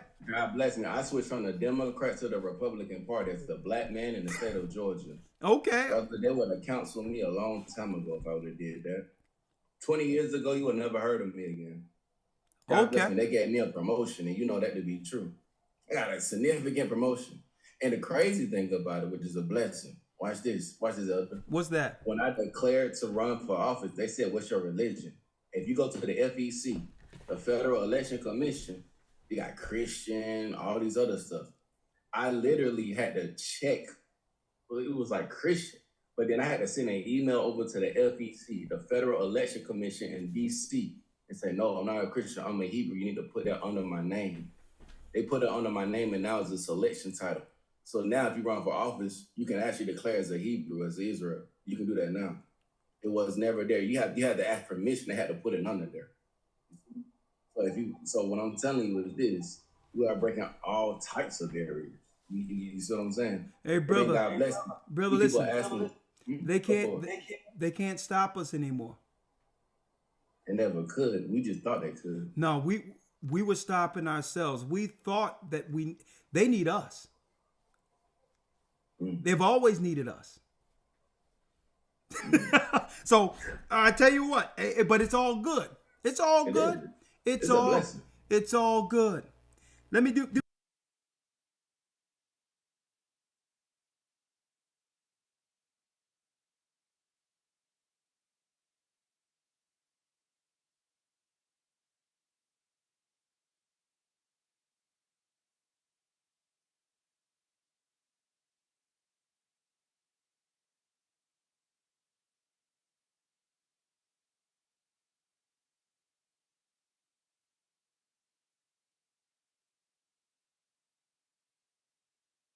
The script they put on my desk, it was crazy.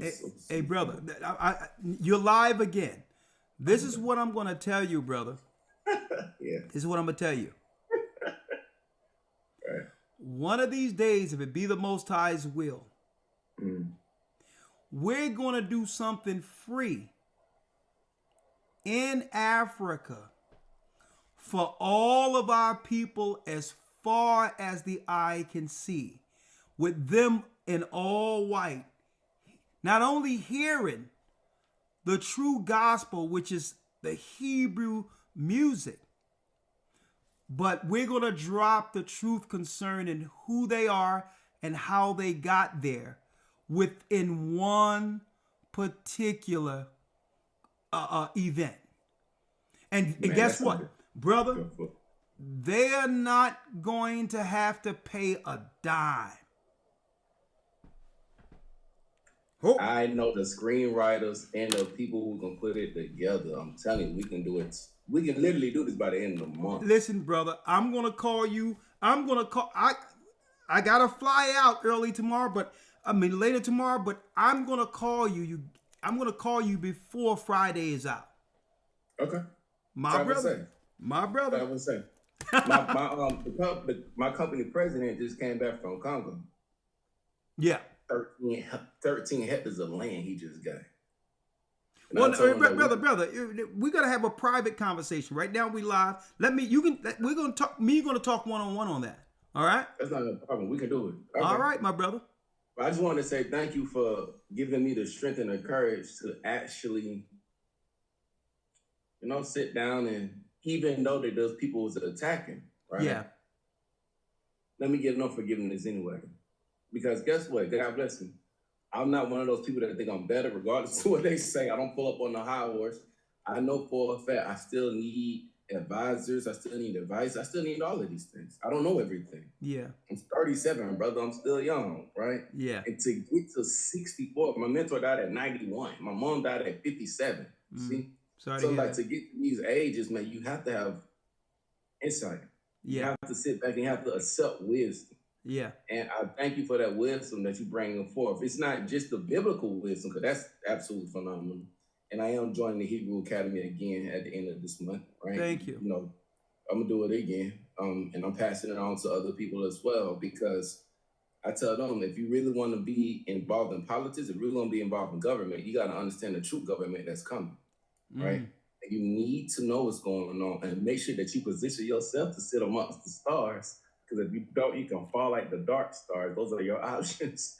So well, thank you, my brother. I want to bring it on. I want to talk to the Melchizedek. I want to do all that. Well, brother, I'll call you tomorrow. I've got people waiting in line to send me in, man. But thank you.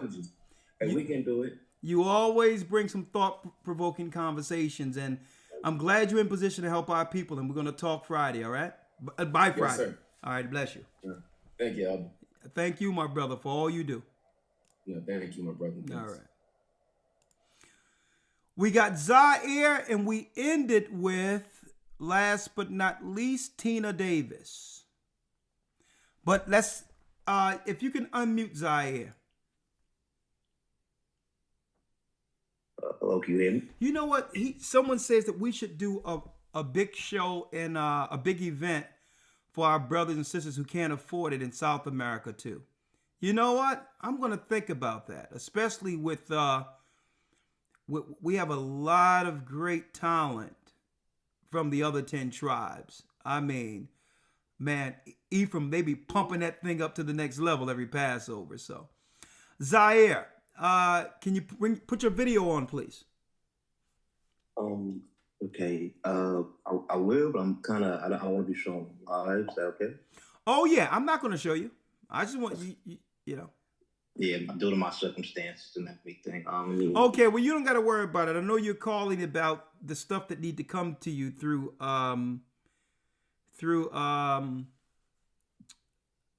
Truman, right? I believe so. I'm not. I don't have all the information from it, and I also wanted to talk about the class and everything. Okay, all right. Well, I didn't forget you, Zaire. We got some stuff coming for what you asked for. So you don't got to do it again. I'm gonna make sure it gets to you by at least next Wednesday. I'm gonna call Truman up tomorrow, make sure because he was backed up a little bit, but he's gonna send the stuff you need. I didn't forget about you, and don't forget, Zaire. I'm paying for it. Okay. Oh, okay. I didn't know that. I had something saved up for it. I didn't No, know. you don't got to worry about it. I'll take care of it for you. Yeah, thank you so much. You're For welcome. that. All right, go ahead. Talk to me. Okay, about what you were saying about well, I can't really say the jab and everything. The Jim Jones juice. Yes. So about getting that, like doing to my situation, I'm seeing it myself because I'm sadly in and out of the hospital, and I'm seeing it myself. So are you saying that you believe that you were injured by getting that shot? That's what you're saying? I didn't get exactly the one we're talking about, but I did get, the ones in the past. Yeah. So I guess that created an autoimmune issue in you. And a lot of people don't even understand what an autoimmune, that's when your body just go haywire because of some foreign agent that's, All right. So a lot of people are talking about they realize they've come down with sicknesses, trusting the so-called system. But go on. Right, and especially for me, I wanted to tell my testimony, on it, but I'm not healed as yet. I still get these frank with dizzy spells all the time, just like you said in the scripture. I think it was I didn't write it down. It was a scripture where you said they was like wanting death, but if death wouldn't come to them. Yeah. It's sad to say sometimes, like that's how I felt like I took the vaccine because that's how I felt. Like recently, felt like no quality of life. I can't do anything. Well, brother, I'm sure your faith have been strengthened with this ministry, knowing that we're here for you, we pray for you, and we're gonna do everything we can to get you what's needed. Yes, that's what's keeping me pushing. I come in class, and there is a couple of others from in the body that come and call check up on me and everything. So yes, that is what's keeping me pushing and going. Because without this ministry, I don't even think I'd be here. Okay. Well, what I'm gonna do, and guess what? I have my phone right here. I'm gonna call Truman tonight, and I'm gonna have him overnight it to I'm gonna have him overnight what you need, at least a startup herb kit for what you're dealing with. I'm gonna have him overnight it to Hazocc's place. Oh, that was the thing. I'm not sure if I can say it here. Gocc was I got in contact with him. He was telling me that he's in another state. He's not why I'm in New York. So he was trying to give it to a brother in New York. Okay. Who in New York do I need to send it to? His name is Brother Yaqub, but Brother Yaqub. Hold on. Let me see. Brother Yaqub. Okay, hold on. Okay, so this is what I'm gonna do. I'm gonna contact Gocc, brother, and see if Gocc can give me the address to the brother with his world name, actually, so that we can send it to him. And so the brother, you've already communicated with the brother and corresponded with him. He's going to make sure you get it, right? Yes, he's the one that he said once he gets it, he's going to bring it to me. Brother, I'm going to call Truman tonight, and we're going to have it overnighted for you. I don't care what it costs. I'm going to look out for you. Okay? Thank you so much. I really appreciate it. It's beating me down. Well, brother, brother, you hold on. We're gonna in prayer. We're with you. but we're going to give you all the herbs you need to try to fight this, brother. Okay? Yes. Also, it's more than one. Huh? It's more than one. It's more than one what? You You mean herbs? I don't know what the herbs are for that particular. I know what the diagnosis is, and he's going to send all of it, whatever it takes for that particular diagnosis. Whatever herbs, if it's more than one, we're going to send you more than one. And he's going to give you the directions on how to use it. Okay. All right? Okay. And are you in the academy? No, I want to be so badly, but Okay. like I said, Okay, do me a favor. Do me a favor. Send an email to goccSouth@yahoo.com. Elder Lawyer is going to get that email. Zaire, give me your email so I can bring you in the academy, because we're going to have Truman come in to answer health questions. Oh, okay. All right? I'm going to give it to you now? No, what I need you to do is send your email to gathering as one, not the goccSouth@yahoo.com. Elder Lawyer will send it to me, and I'll make sure that the administration get it so you're in the academy, okay? Okay. All right. You said GOCC South. GOCC South@yahoo.com. At yahoo.com. Okay. Okay.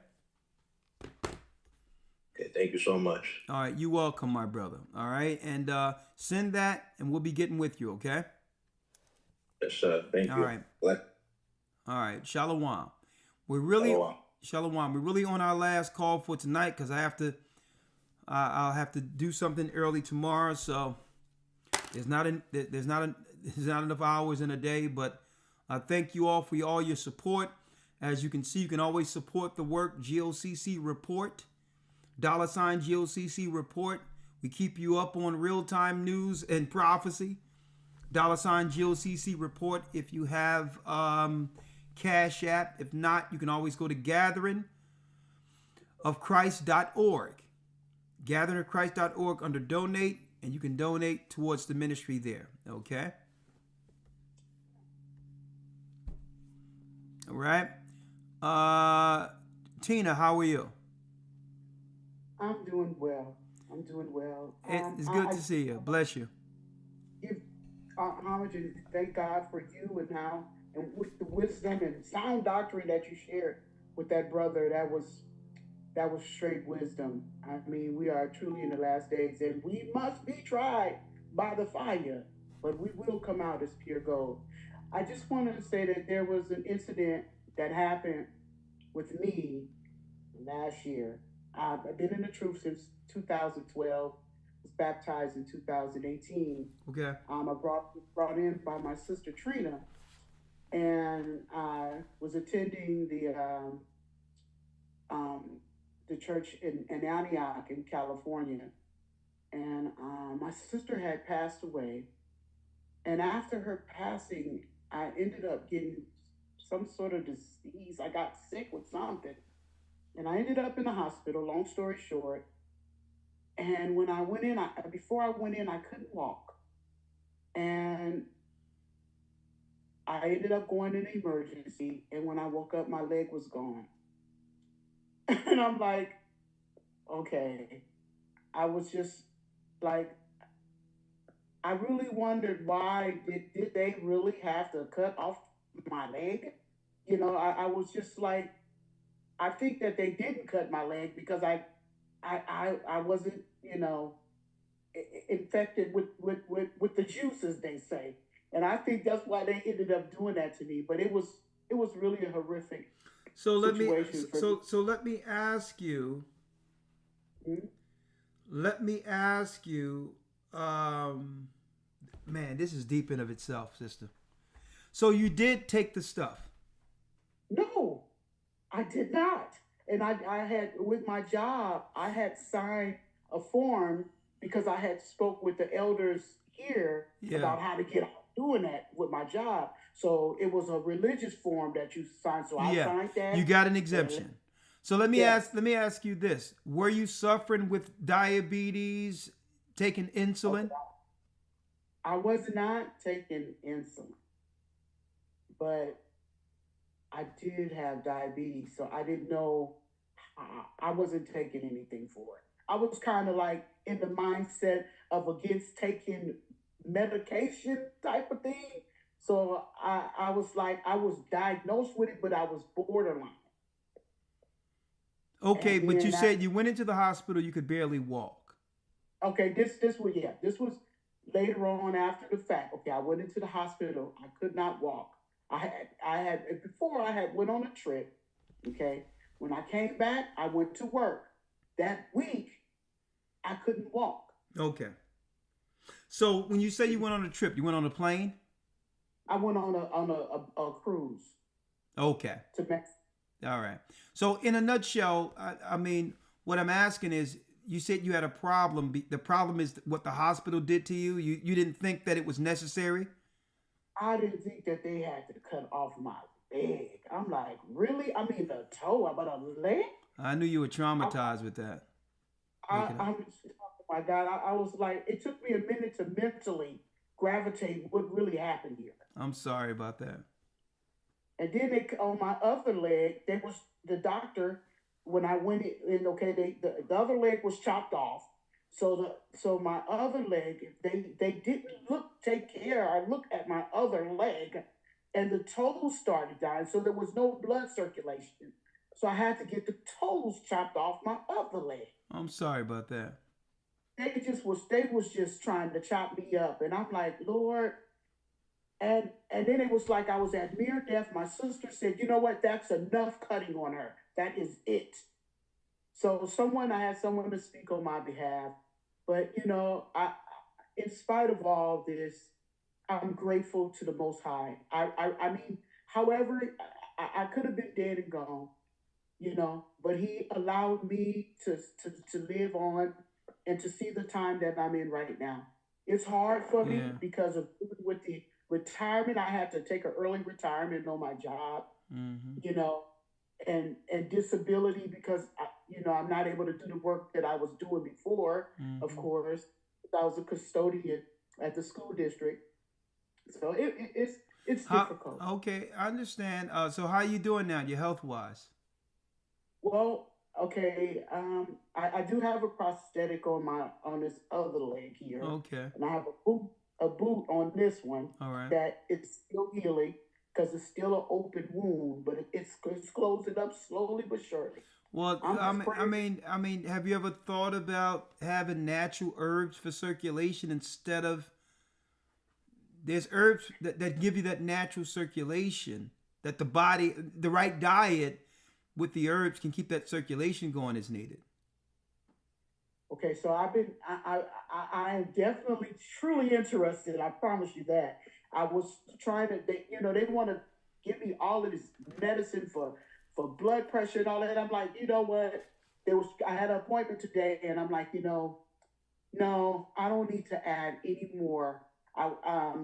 That. So I was looking into what I can actually, some herbs, like you said, that I can take to bring down blood pressure, and also to work with to keep the sugar at a normal rate, which will actually help with my healing. So I'm on a journey. Okay, well, let's do this, sister, real quick.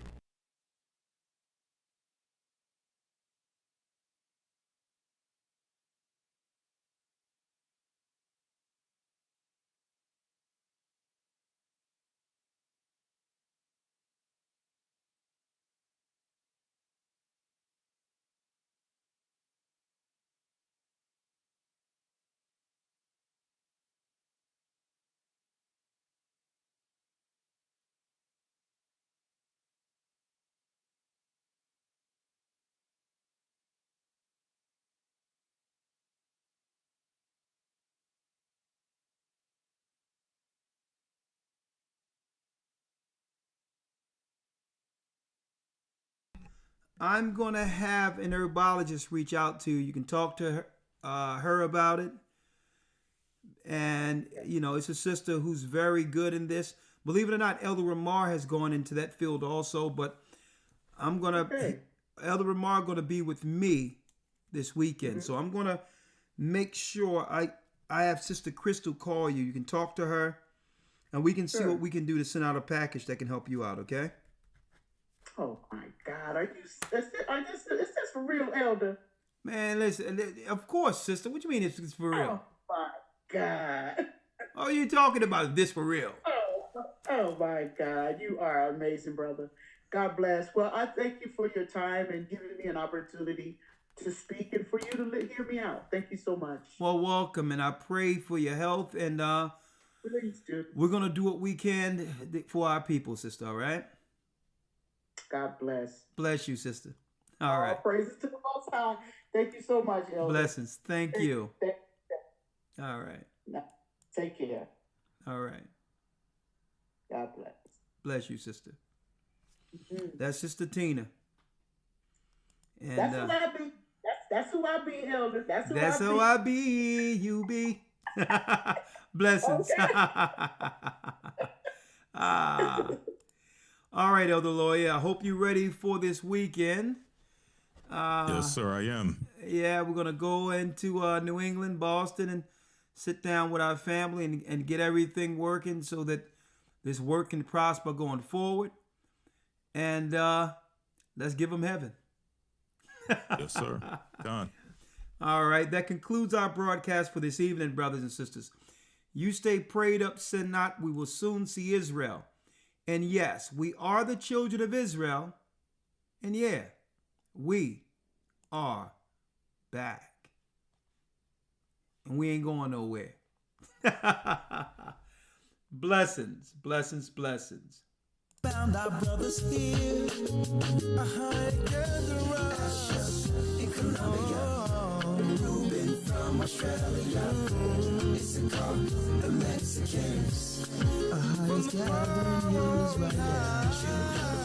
The Negroes, Benjamin, the West Indians, Levi, the Haitians. Highest gathering is right there.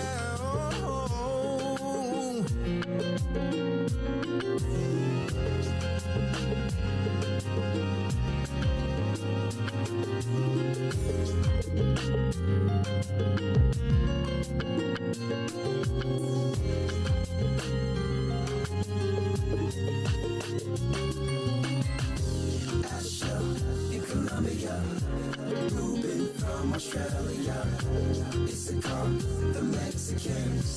That's who we be, Judah, the Negroes, Benjamin, the West Indians, Levi, the Haitians, Manasseh, the Cubans, Ephraim from Puerto Rico, and Valley from the Isles of Hawaii. The Lord is calling back Israel. Zebulon from Panama, Gad, the North American Indians, Simeon, the Dominican.